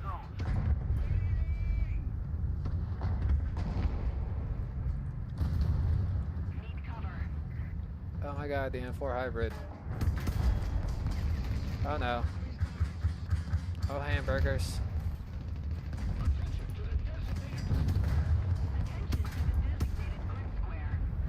Oh, thank God he was dumb enough to drive across me like that. Oh, wow. This is the end of my tank.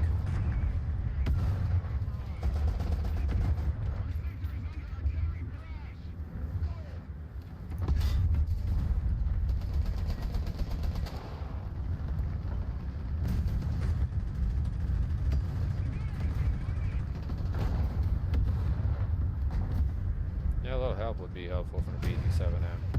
Oh, not getting anything.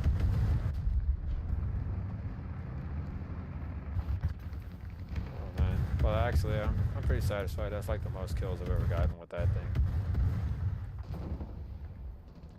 Normally, I don't get any with it, and I just get kill assists with that vehicle. But now that I got the newer bullet coming into the picture, it should be more fruitful.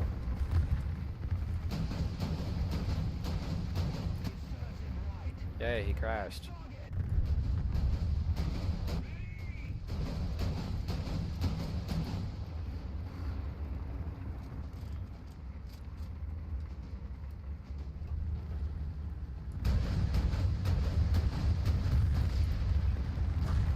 I was gonna say, yeah, he just crashed into the floor so that way they wouldn't get the kill. A lot of players do that. They'll crash into the floor. I mean, even I do that whenever something happens in the game. Especially if it's been happening way too much. Like when it comes to spawn campers and stuff like that, I won't even let them get a bullet on my plane. I'll just fly the thing straight into the ground. Like, no lie.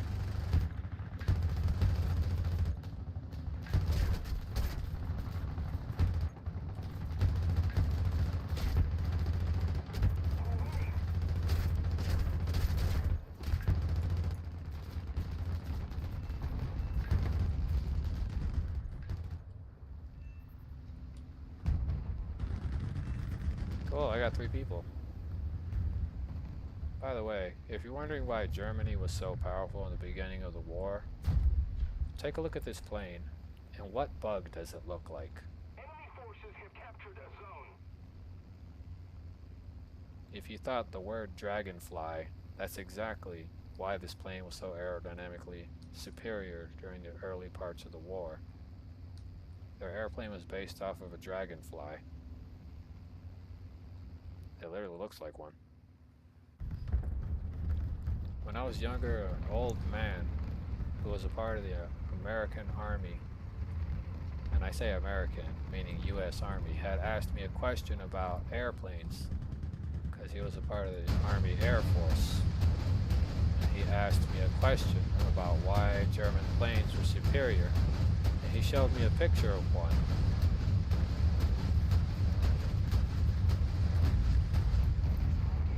And believe it or not, the plane you seen me flying right there was what he showed me. He showed me a picture of one that survived a crash into the ground. Most of it was still intact. But he asked me, what makes you wonder? Like, he asked me what made me wonder, because I said they looked really cool. He said, well, in that time, things between the United States and them was far from the word cool. He told me a little bit about World War II and some of the messed up things he's seen, some of the things he saw. This old man has long since passed on, for anyone who's wondering. I think it was in his 70s when I started talking to him.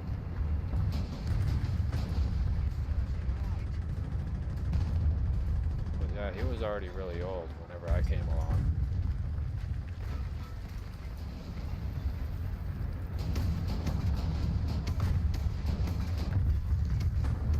But yeah, the old man was the most interesting person I spoke to as a kid. He was telling me about World War II and everything. The old man also said that even though for his age, the fact that he had experience, that they even sent him to Vietnam. He was just there as an artillery worker.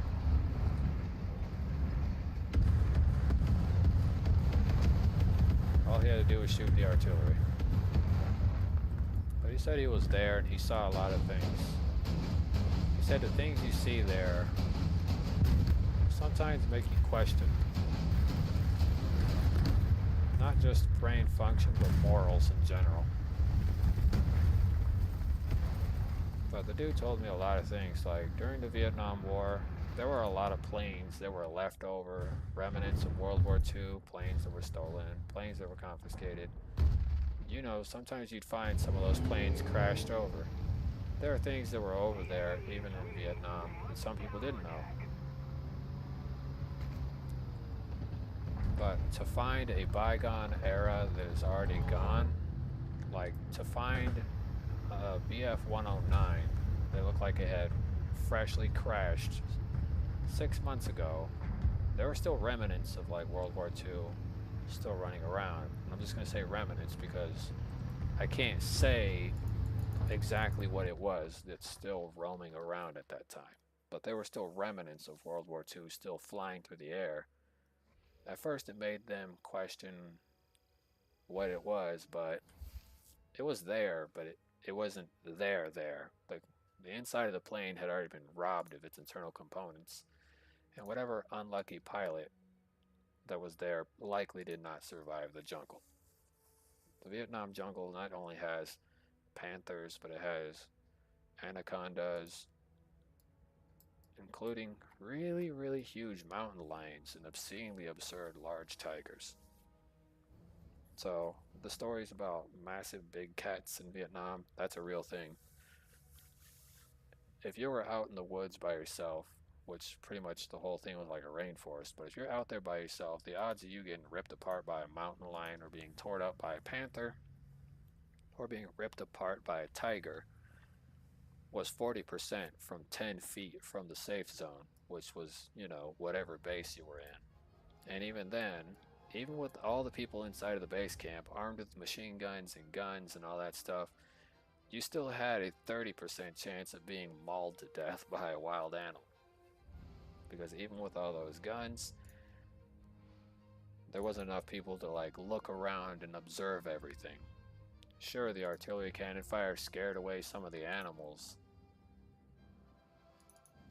to some extent, but it didn't scare them away from the place. Sometimes it caused them to run through the whole place. And that's what the guy was telling me. You think you've seen it all until you see it. And this is something that the old guy told me. You think you see it all until you see somebody's face get ripped off by a tiger clawing at him once. His words, something that still kind of echo through my head because he gave me a full product description of how it went down. Even though the guy was stabbing the tiger in the stomach, the tiger was still slapping him in the face with the paws. So, in perspective, I'm not promoting animal cruelty, even though it's not animal cruelty because it's like a life or death situation. But, yeah, Soldier Boy who was getting mauled by the tiger did not make it, unfortunately. But later that day they had tiger steaks because it didn't leave the base. It didn't make it off the base, more specifically, when it ran through. It didn't make it off the base.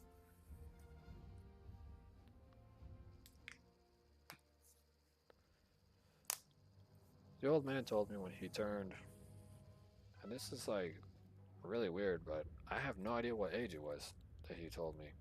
I forgot how old he was, other than he was in his 70s. That's literally all I can remember. The dude was in his 70s when I was talking to him. By now, he should be dead, unfortunately. Good guy to talk to. Old references. But the guy knew what he was talking about, and dude had a lot of grit to him, meaning he was a no-nonsense kind of guy. But as a child, that's kind of what happens, you end up like that. I had to do community service because as a child, I pretty much didn't go to school. And me not going to school didn't attribute to me not being able to find a career option. Because in high school, I was entirely there. I was there, but I was emotionally checked out. But overall, I'm just gonna lay it out for you. It's pretty rough.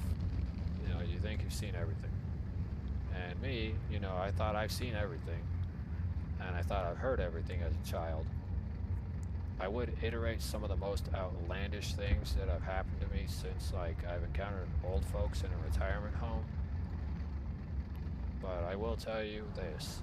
They're really nice people that are there.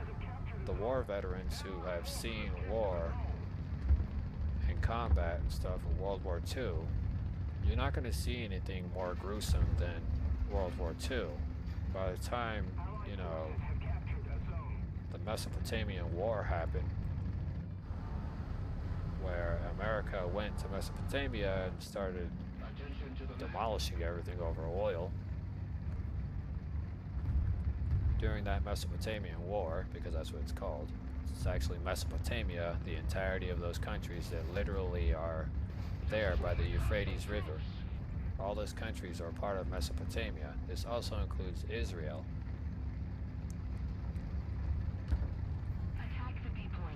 However, Israel really isn't connected to the Euphrates River, so that's another thing you should know. If you're wondering about Israel's involvement with the rest of the world, I'm going to tell you this. The people that are there are still butthurt over World War II. So if your Jewish friend is nice to you, but his parents are not, and they're like in their 40s or 50s or something like that, or 60s or some jazz, or they have grandparents and they're not nice to you, well, it's either because, one, you're not Jewish, which is most of the times the whole cause for really poor treatment, for anybody who's wondering.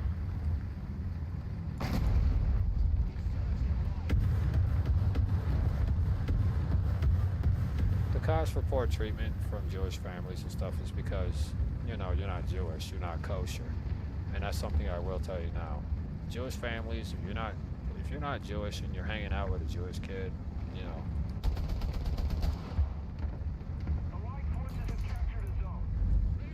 I'll tell you this, they'll treat you like crap, like absolute dog water. Dude, watch my 6 because I don't need you dozing off and going that way. You know, a lot of people make that mistake and they're just like, oh, I'm gonna do this. Bro, the only thing you did was delay the reload back for a couple of seconds. We're probably both on par, the same reload. Boink. And now that you've been immobilized, it's time to fix your attitude issue. Our victory's near. And the RKO.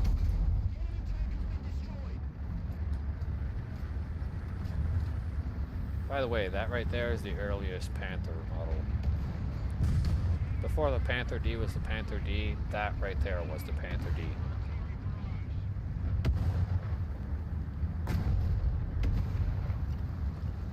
Need backup.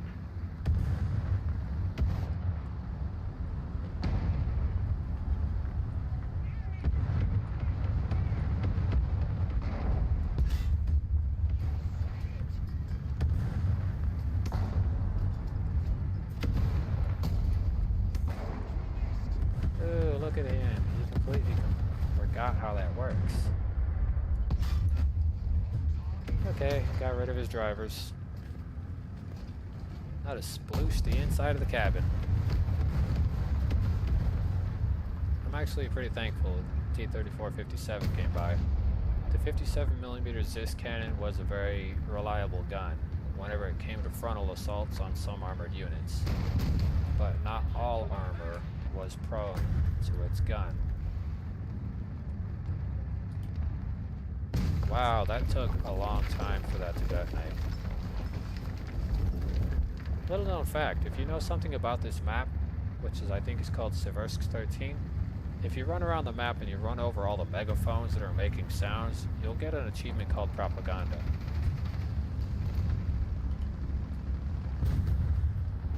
Believe it or not, that's an actual thing. Like, there's an achievement for running over all the microphones that are talking. You know, speakerphones that are talking all over the map. So there's a legit achievement for that.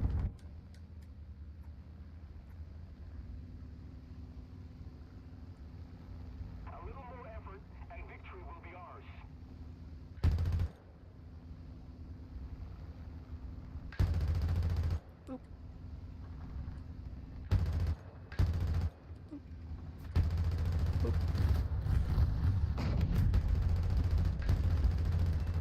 Gotta get rid of that VK model over here.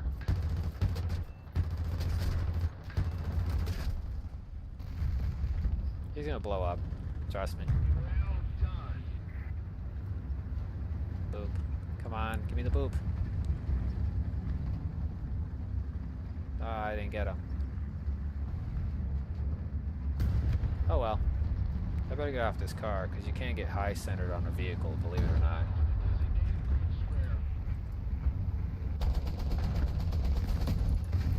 Haha. Revenge sure does suck. That was actually kind of funny. He just lined up for that one. Oh man. Well, Good luck, Tanner boys. That's all I can say. Good luck.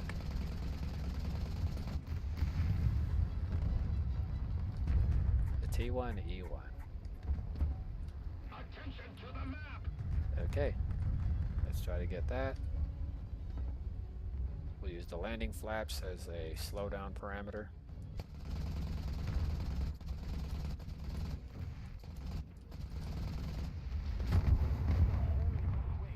Wow, they're running backwards pretty fast. Attention to the designated grid. Wrong spot. Attention to the designated grid zone. It should be popping in right there, like Mary Poppins. Victory will be ours. Let's go solve that problem. I forgot how to use this, but I think the left one goes first, so I better use it properly. T1, E1, A.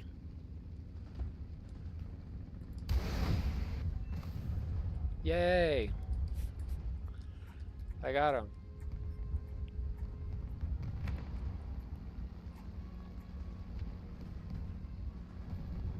Looks like there's an M42.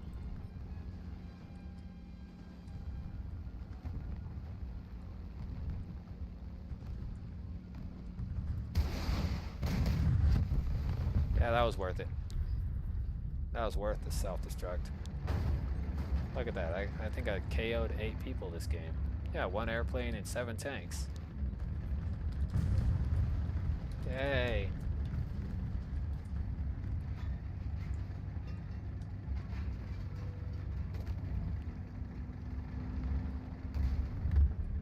I got Heavy Metal Fury. Sweet.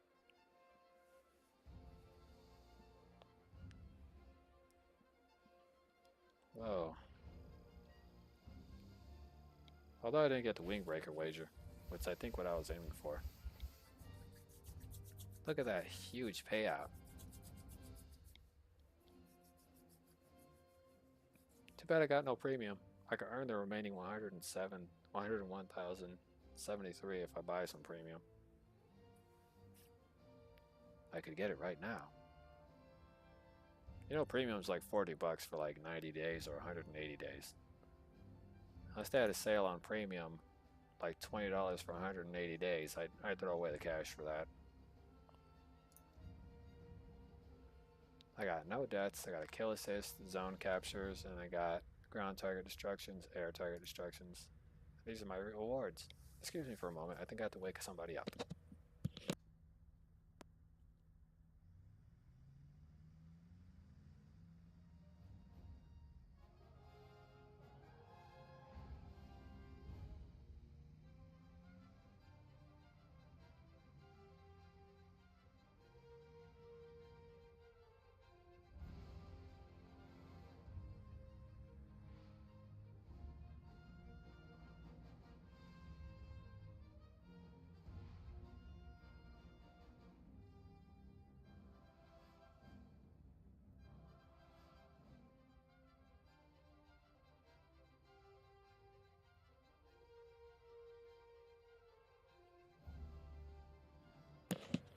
Okay, now to continue with my whole grinding the tech tree portion. I got Heavy Metal Fury, Professional, Survivor, which I haven't gotten in a long time. The Best Squad. And the Sherman Firefly. This one's a good one too. The Sherman Firefly. It's cheaper than the Italian one, now that I think about it. I'll have to consider that. But until then, I need to get the... Well, the NA-75 wasn't any better now that I think about it. It's a 75mm cartridge gun from the M4 Sherman. Yeah, no better, because I already have this one. How many do I need? I need one more finished here. Alright, so that way I can move on to the Centurion, or the Charioteer and the FE-4202. We're going to go ahead and... I don't have the artilleries, but I would have researched that. But we're going to go ahead and get in the research points in for the Challenger. And we're going to go up that part of the tech tree. Well, this is getting fun. Again. I need this because it takes forever to turn the vehicle around. So, gonna get that. Turret traverse will be the next thing. Okay, so there's gonna be a change to what's sitting in my inventory right now. So right now I'm going to, hold on. Do I need that one? No, I don't. All I gotta do is buy the Sherman Firefly then. 4.7, 4.7. I can now train them for 22,000. Now I can look at the Charioteer. This one's sitting on literally the most lightest armored chassis I could ever imagine. So with this one, you don't want the top of your vehicle exposed in any way or form. At least not the bottom of it. The top of it seems to be well armored. Nope. Paper armor. Goody. Said nobody. Mark 1, 232. Mark 3. Oh, a Mark 3? 384? That's enough to compete with literally freaking 7.0. Look at that, 350. And you're talking about an older war vehicle with 8.1 second and an 84 millimeter 20-pounder cannon competing with the Vickers Mark 1 with a 105. Let me look at that. Yeah, 1430 meters a second on APDS, and then the Vickers Mark 1.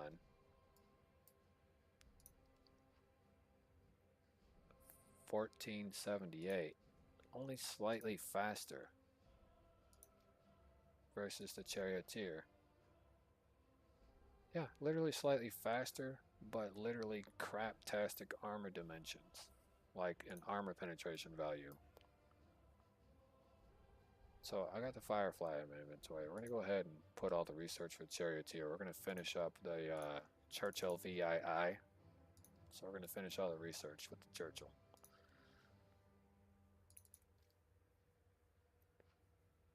This one's got 190, so we're going to put this one in the inventory. This one was slightly cheaper to get the crew trained for. If I had bought the Italian one, I would have thrown away 140,000 plus maybe 40,000, so it's essentially 180,000 total, or quite possibly 200,000 total just to train the crew for the exact same Sherman Firefly. By the way, most of the Italian tech tree doesn't really have any original Italian weaponry on there, or guns, or tanks. So, you know, all these loaner vehicles that were on Lend-Lease operations, you know, when it comes to the Lend-Lease function, that actually does play a role in how much you're really throwing away in the game in total, just to play that tank. So it does play a small role in that. So there's, like, I guess you would say, somewhere's in the fine print hidden, where you can't see it, there's a Lend-Lease fee.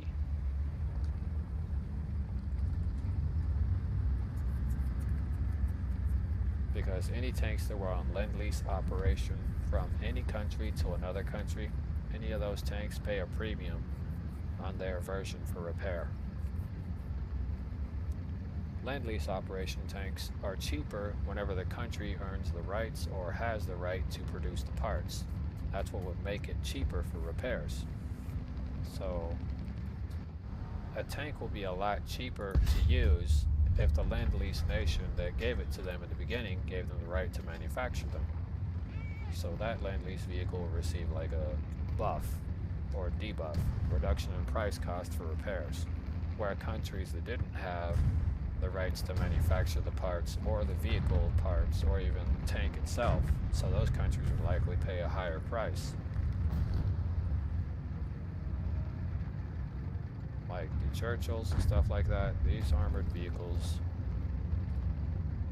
and I'm not gonna lie to you, if you think about it in today's quality, an old tank like this might have an opportunity or even a chance of withstanding a couple of shots from a heavier armored unit or a more advanced tank.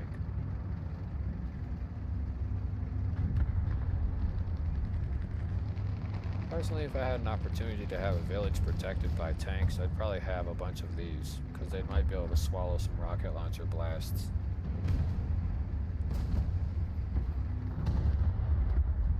If anyone's wondering about modern M1 Abrams action during the Cold War, or during the Mesopotamian War, as what I'm going to call it. During the Mesopotamian War, the M1 Abrams had seen a lot of action.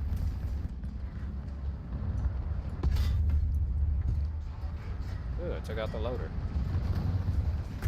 If I had been slightly more to the right, I might have actually blown up the whole tank altogether. STRV-74 model, huh? Wow, I just realized what freaking BR I'm at. I'm over here playing with Panther Ds and I'm rolling around this thing. Well, this is not going to turn out well. Yeah, I have nothing to compete with these 5.0s. These are all 5.7. I got up tiered.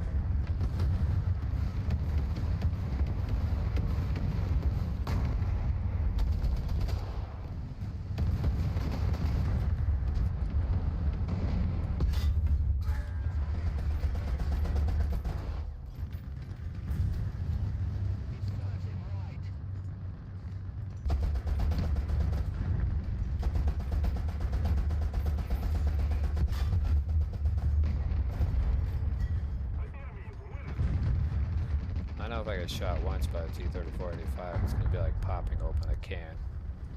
Thank you very much.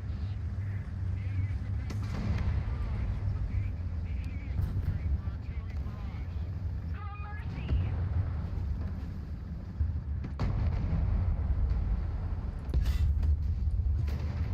A little bit of revenge by setting them on fire is good enough for me. The STRV-74 can be penetrated through the lower chassis hull. And the reason why is because the lower half of this armored unit may be round, but it's not invincible.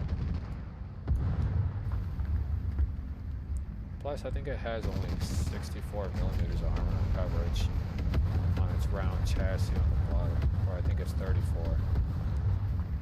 So, some number. I just know that whenever I shot at it with a lower BR tank, I ended up blowing it up somehow.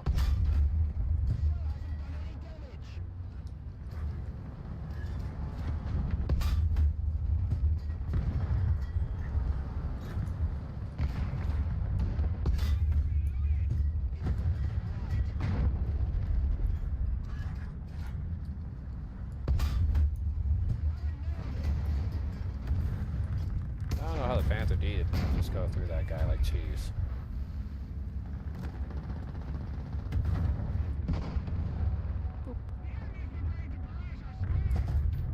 Don't worry there, I got your back. I'll let this guy roast. That'd be unfair to let that happen.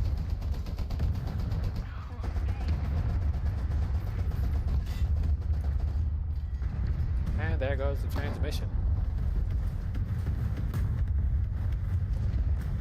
Holy crap. We need to put more pressure on the enemy. Destroy the target.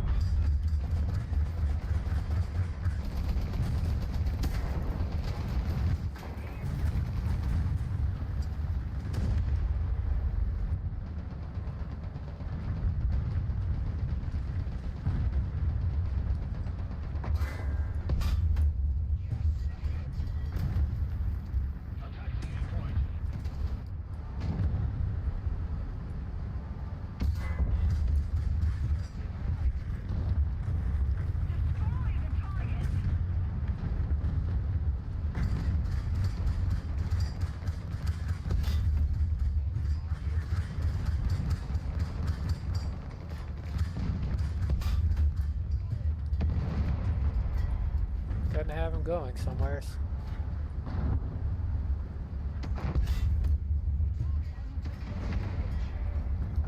Can't have you going anywhere, is that son?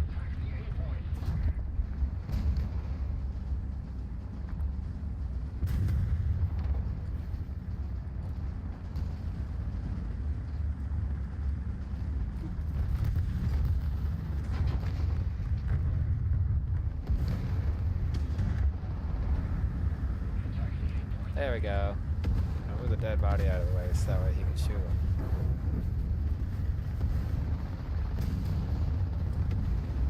Oh, this is actually the most fun I've had so far at low VR. I'll tell you this.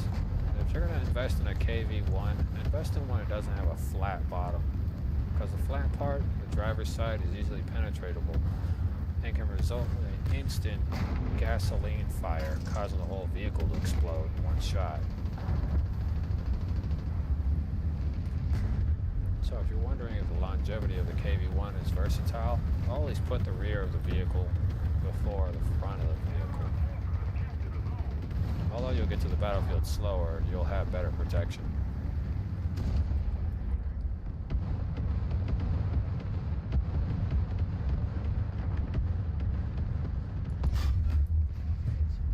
Look at that, I blew up their ammo.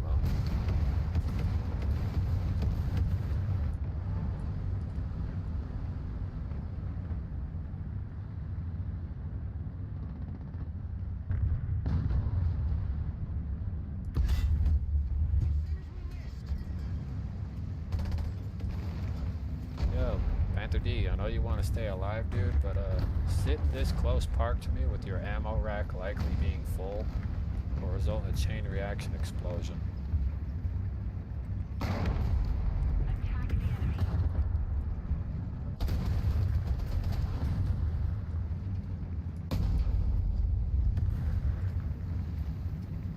Gotta get rid of that Donier 217.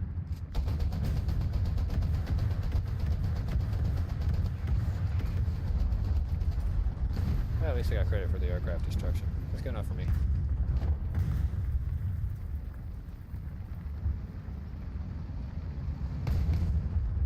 Wow. I'm sorry.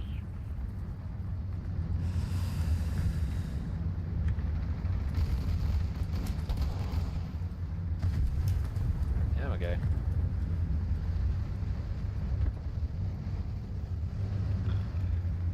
Well, stomach's reacting to everything I ate this morning, which really wasn't a lot, if you're wondering.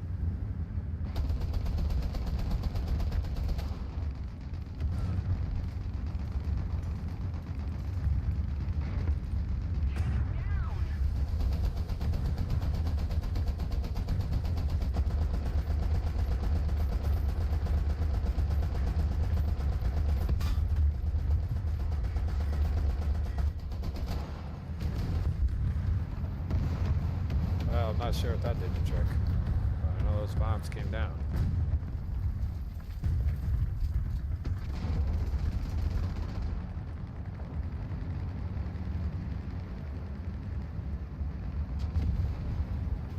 Insert SpongeBob meme. May Neptune have mercy on your soul. Wow, this loser thought he could just roll up on me. You like that, bro? There you go, man. Nice helping serving. More evidence that the M18 was trashed.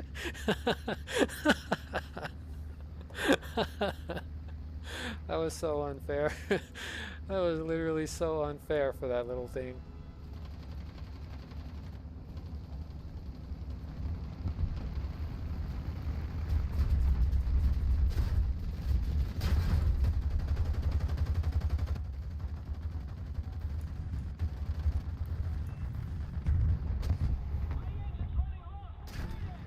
I'm sorry, man, but I couldn't help it right there. That was just so good.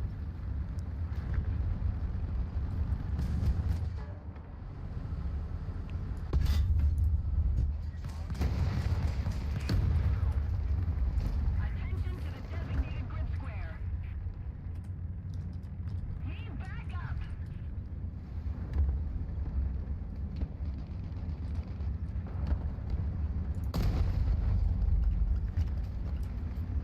Attention to the map.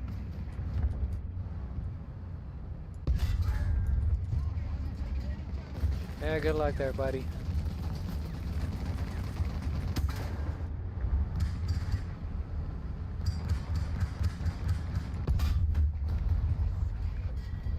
No repairs for you.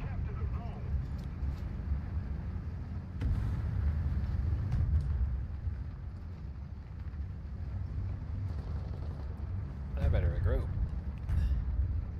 Attention to the map. I almost died right there.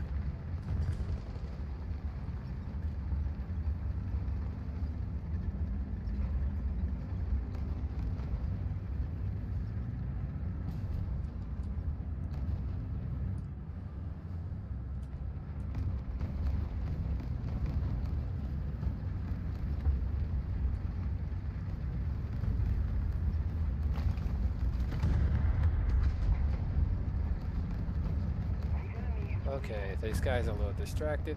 Let's roll in on them. Enemy forces have captured a zone.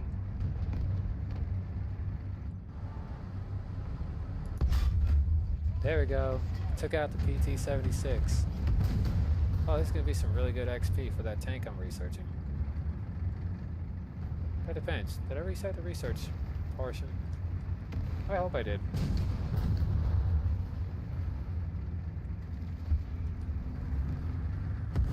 Oh yeah, Mr. Krabs.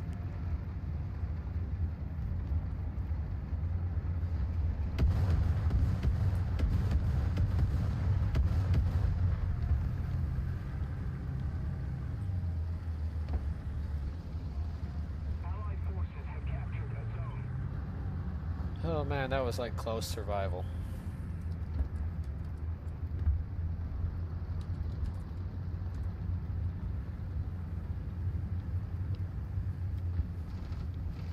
That was like so close. Came in with 44 or 42 pieces of ammunition. I'm leaving with a mostly intact battle tank. That's better than I could say for, well, playing in the Russian tech tree.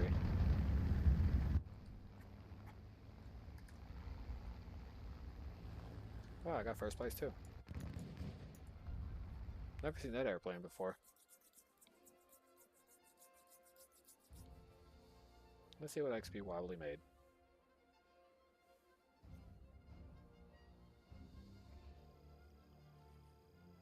I need to get something to eat. Feels like my stomach is turning itself inside out.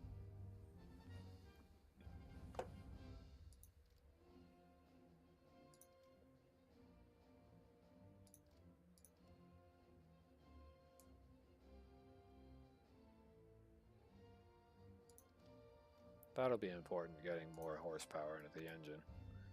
This thing is a 41-ton war vehicle, but it shrugs off a lot of bullets like it's a king.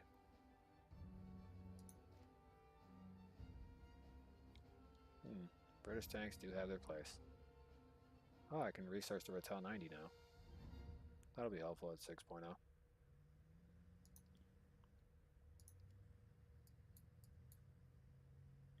I want to make enough, but I do want to play the Russian tech tree, but it's just...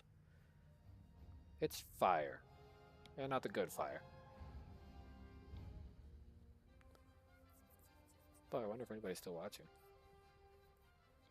I had a nice crowd in here for like a minute. They were expressing their emotional feelings on how they felt about the economy and the functions. I genuinely hope people... Lucas Johnson. Wow. That's actually not bad for a name. It's a lot better than mine. Yeah, 44 pieces of ammo I came in there with.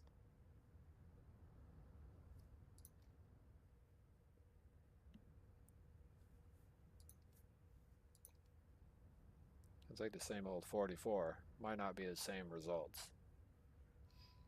I'm on an empty stomach too. That's really bad. That right there, the ZIS 5. Don't drive that. Unless you want to spend numerous minutes of your life wondering why you threw away Silver Alliance. You're better off going for the T-34 series, you'll have a better chance. The KV-220 is an adaptation or upgrade of the original KV-2. The KV-220 features the KV-2's original chassis. The 220 has a better gun on board. Reloads faster than the 152mm M10 howitzer, which originally was just a howitzer cannon for the infantry, but the KV-2, when it came into production, the vehicle was iterated as impractical and unable to turn its turret. The KV-2 actually flipped over numerous times, for anybody who doesn't know. It had trouble traversing because of its heavy armor. And the KV-2 was originally supposed to be a battleship howitzer. The original gun that was on it was supposed to be a battleship howitzer, but then got put into infantry as the M10 howitzer. The KV-2 was then later placed in as, I wasn't mistaken, it was later put in as a tank destroyer howitzer system. So the KV-2 has been like everywhere, but its main armament, the M10 howitzer, the one that replaced the original 1939 firearm or cannon that was originally mounted onto it, or 1940s or 1941 cannon. The M10 howitzer was originally its original intended gun. Because it was already in existence, it was already in high production numbers, and they already had it abundantly available, like Skittles.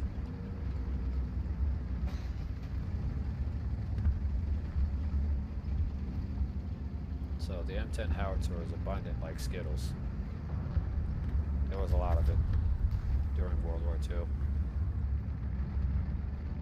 If you're wondering why the QQF Royal Ordnance pounders, like the pounder cannons, were there, these cannons were implemented and designed for the Royal Armed Forces of Great Britain.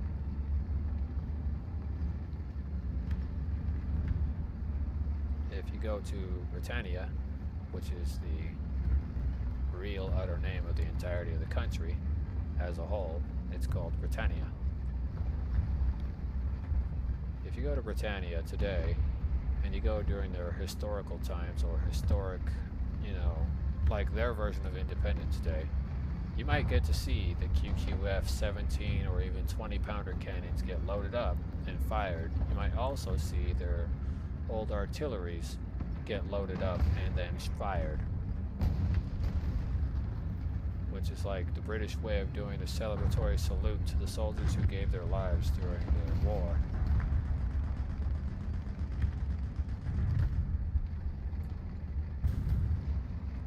I'm not a Nazi sympathizer.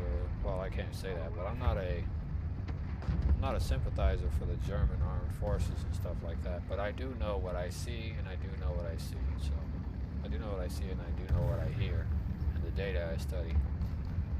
But if they didn't fail, there wouldn't be Britannia anymore today. If they had failed. Luckily to the rest of the world, some kind of great force or deity was on their side, blessing them with peace. I, for one, am pretty satisfied the Brits are still here because it could be way worse for the rest of the world. It literally could be way worse. So, if you say that you're not happy that the British are still here, be satisfied because your neighbor could be a complete asshole.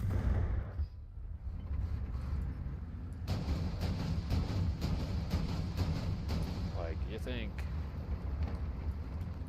freaking, your neighbors are assholes now. Imagine if they had lost. Your neighbor would be 10 times worse. So when you boil it down, it could be worse. You could have that guy as your neighbor, and you could be working in a coal mine the rest of your life from childhood to adulthood.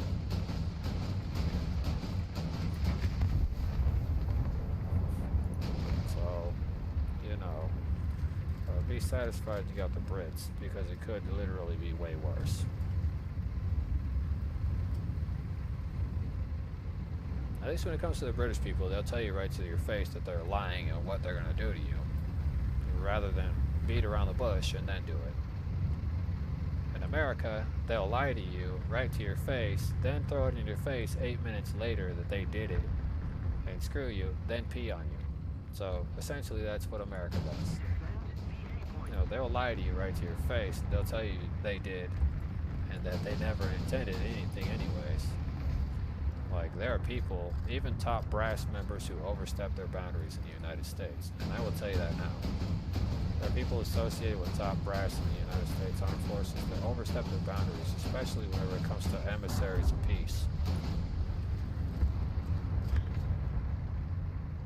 In the past, emissaries who have left the United States to create peace with nations that the U.S. has had a rocky relationship with, some of those emissaries have come up missing before.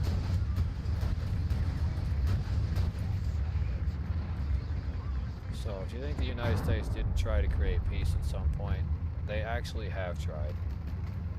But you have to remember that in the United States there's also corruption, just like every other country. We have our own variations, just like you do. You have to deal with corruption, so do we. And we have people who believe that they know what's best for the country. The truth is, they really don't. Oh, that's nice. My own team blew me up.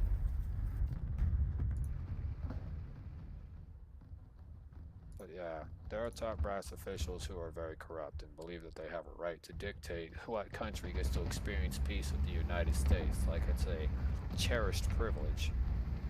It isn't. You either make peace or you have total war. Most people would rather have total war because their profits would plummet, and some generals have their fingers deep. And when I say deep, I mean deep where they shouldn't be in other countries' economical functions. Probably the reason why the country doesn't experience any peace at all. So, you know, if you're ever wondering, don't wonder anymore. Some generals in the United States are not even the cleanest subject on the book.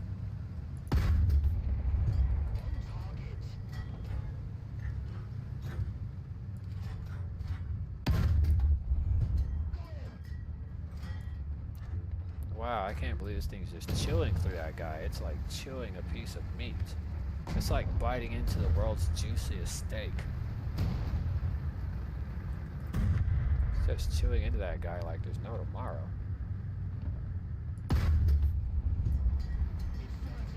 Oh, I just completely destroyed his gun too. Look at that. I didn't even intend to do that. Oh, looks like they're angry. Fortunately for me, this is only a sideways facing freaking concrete bunker with a cannon adjusted. It was capable of loading artillery just to fire for side shots. So it was an ambush bunker.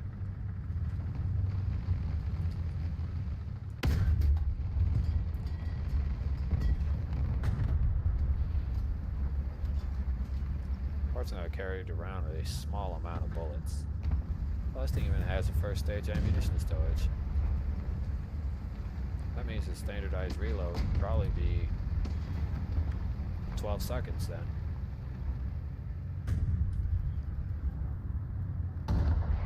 What caliber is this? 76 millimeter.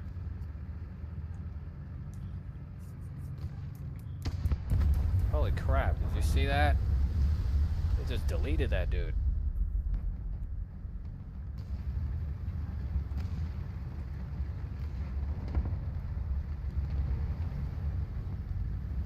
We are losing.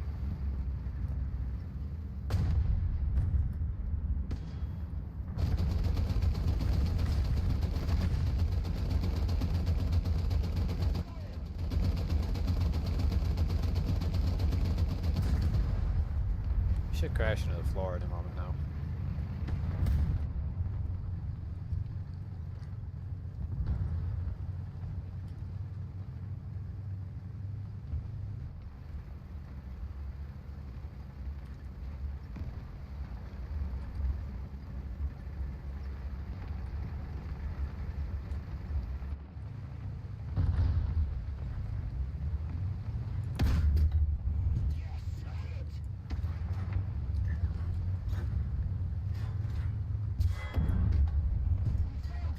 Really, that dude literally bounced off around even though he wasn't even present there anymore.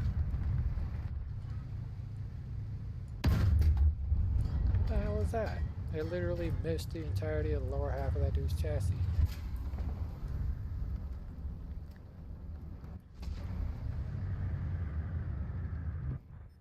Oh wow.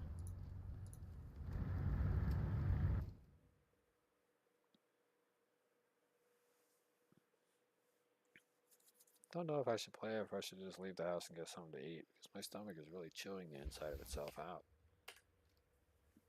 Actually, going to temporary intermission.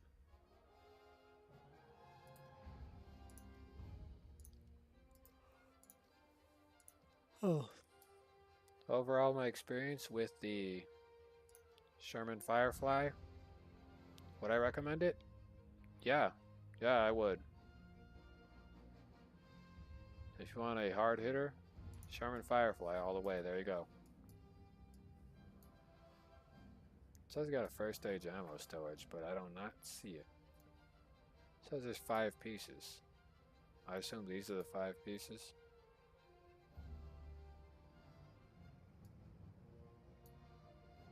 No, it's right here. Says there's 5 pieces. When I'm looking at it, there's 1, 2, 3, 4, 5. Oh, okay. Yeah, there you go. 5 stage. 5-piece ammo storage. Yeah, I'd recommend the Firefly. This thing's a pretty good hard hitter for the BR. It's at 4.7. If you're wondering about gameplay with the Red Army, here you go. Where was it at? Nope, I think it's right here. I grinded for 3 stars and paid for the last 3.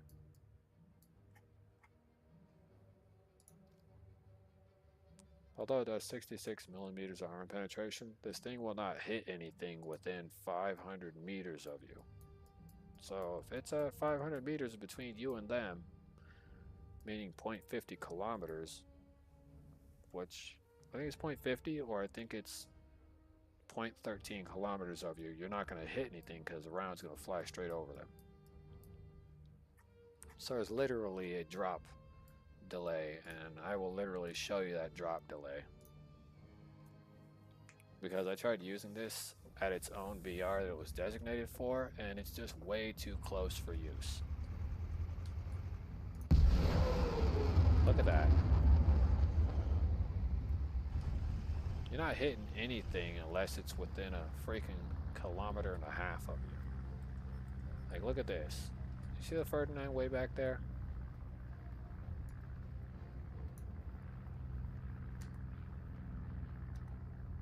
That's 1.20 kilometers from you.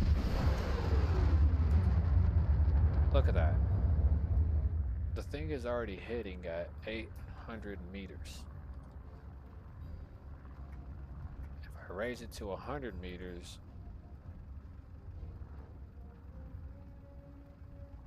I should see a significant increase. Look at that. It went slightly further. Let's go ahead and bump it up since I'm already shooting at 800 meters distance, a leveled platform. That's 400 meter increase. Shooting slightly further now. Let's go ahead and hit that mark where it says that 1200 meters exact.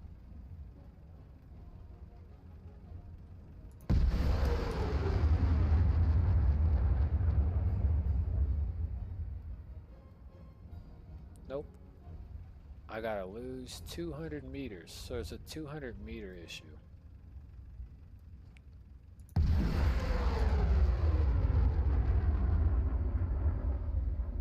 Will this hit? Nope. Still slightly further, so I gotta lose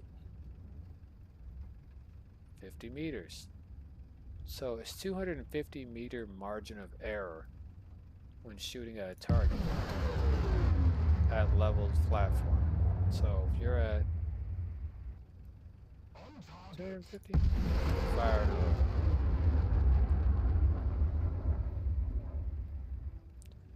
275. There we go. 275. So when you're on leveled ground with the BM-31x12 Katyusha rocket launcher system, you have to get an accurate marking at the target presented to you at 1.20 kilometers away, which is 1,200 meters away. You have a 225 meter margin of error. Keep that as a personal note if you actually grinded for this vehicle,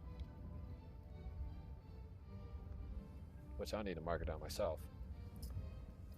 Yeah, with 250 meter margin of error. or 225 meter margin of error.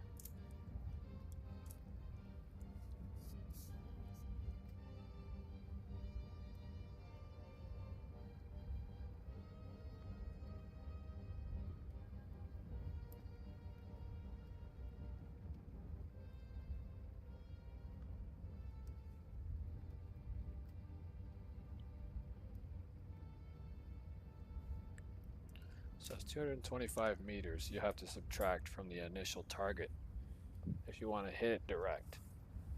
I haven't experimented with that, and that's on flat ground. It's different even if you're at an angle. Now once you level out, like let's say I drive this thing right here into this. Now the launcher is completely leveled, I can aim it down entirely. I can aim it down entirely. I can elevate it to max elevation, which would be like if I was sitting on the ground basically, almost. So now with these 4 rockets, I could sit here. Says that's 206 meters from me. So I'm going to put it at 225 meters from me. And I'm going to aim at the center of mass at the lower glacis. Still flew over. Still a margin of error. Let's put it at 200 exact. Now it matches up with the 200 exact margin of error. So now it tells me the target way over there is 300 meters from me. I'm going to put it at 400 meters, aimed directly at the center of mass, at the lower glacis. There we go. Only when the vehicle is aimed directly like this, where the front half is completely lowered down, will this vehicle ever be effective. If the map in any way or in any form does not have any hills, do not expect to get any kills with this thing unless you're hiding behind a skyscraper or a giant building and you're just lobbing rounds over blindly, hoping it'll hit something. Then of which, yes, do so. But you better be 800 meters away from your target if you want to hit it, essentially. Because if I look at this vehicle right over there, where is it? Is that one way over there? Nope, it's that one way over there, just out of view. See how that guy's sitting way over there? He's just about 800 meters from me. He's 780 meters from me. But if I fire a rocket at 800 meters, it'll land right next to me. Fire another one. Fire another one.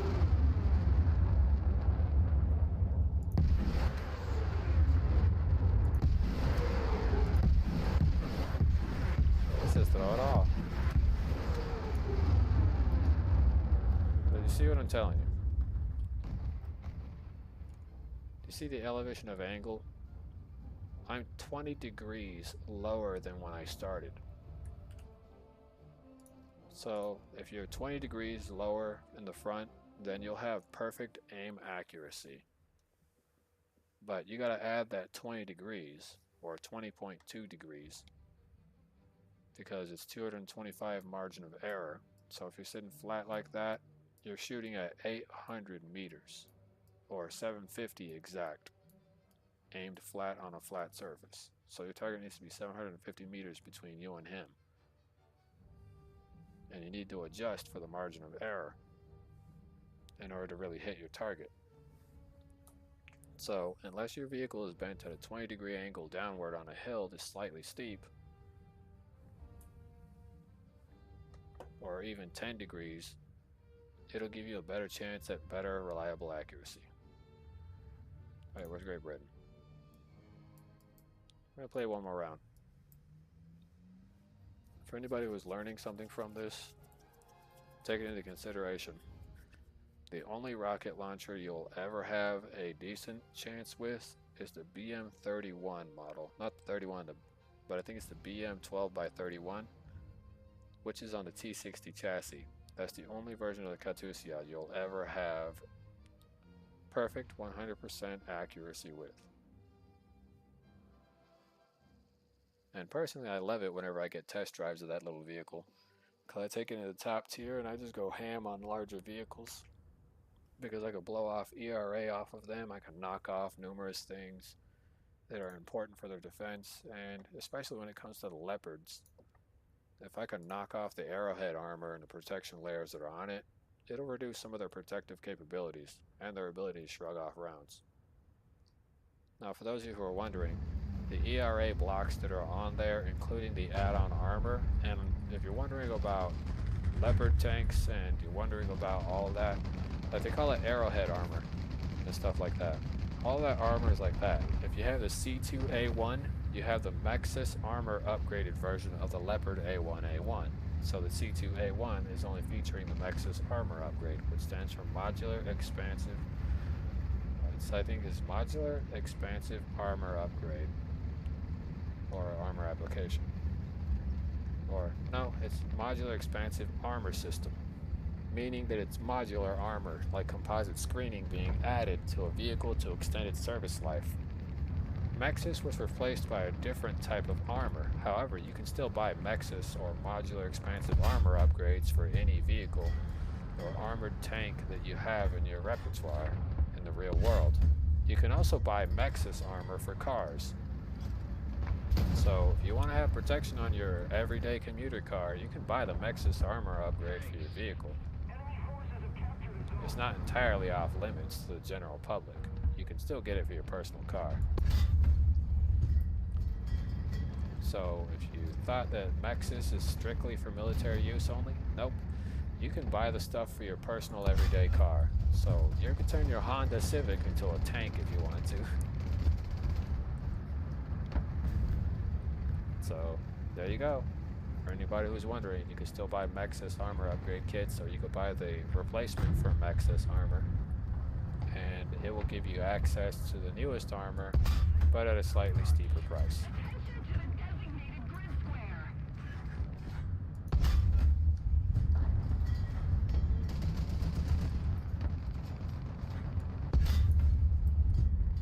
So, you know, there you go.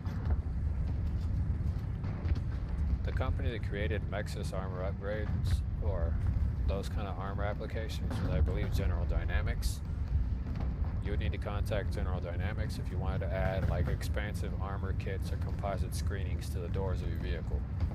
In fact, this may also include you to have to bring in your personal vehicle so that General Dynamics will hold on to it for the 1 month it'll be inside of the installation, while they have the material and product that has already been either proven or tested placed under the works. It could take anywhere from 3 to 7 days of labor in order to get all of the armor panels adjusted, mounted, or even implemented. They do need to take a look at the vehicle's chassis and look at its maximum weight. And they will go according to the maximum weight allotted for the vehicle. They may also switch out, replace parts, or even change shocks in order to accommodate for the extra weight. So they may also replace the springs. They may add onto your vehicle by giving it higher, more durable performance parts to accommodate for the extra added weight.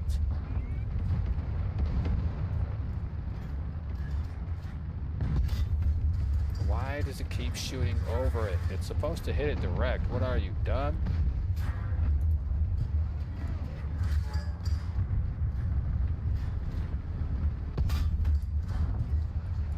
Thanks for lining that up for me, Chuck.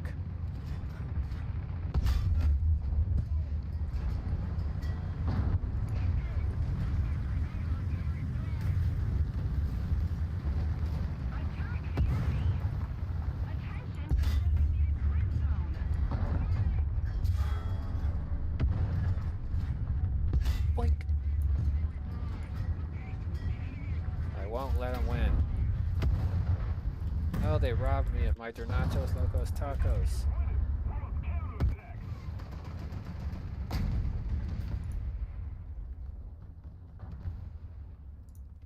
Oh well, 40 pieces will be fine with the Sherman Firefly.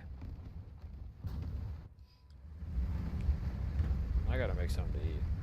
Which I'm probably gonna guarantee you that I'm gonna give you the wobbly guarantee that he's gonna make some rice and likely 2 eggs.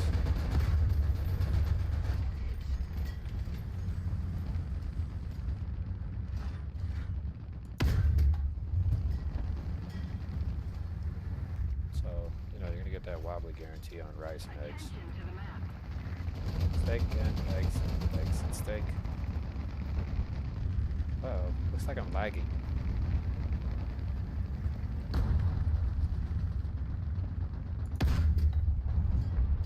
Okay, that's getting a little annoying. That it keeps overshooting. Take him down.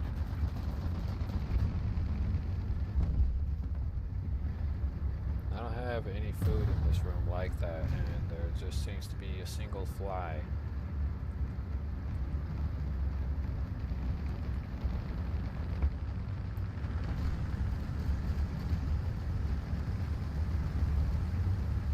It's like whenever you get that one fly in your bedroom, it's like the neglected kid in the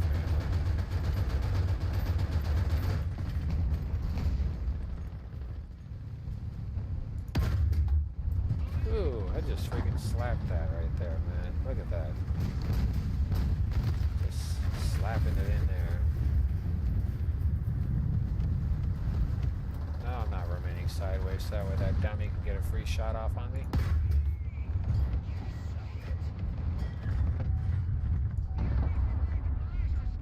Well, just because you pop smoke, buddy, doesn't mean you're hitting from me.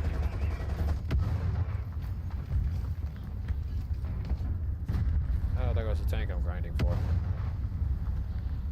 3, 2, 1. Reverse. Come on, dude. I'm getting no cover here. Like, this dude completely bailed on me. I'm not staying there in the game no more. That dude literally had the opportunity to help me. He bailed. How you gonna bail? Anyways, I gotta go make something to eat. I would say it's wobbly intermission, but we're gonna have to probably end the stream. Thank you if you liked and subscribed or whatever.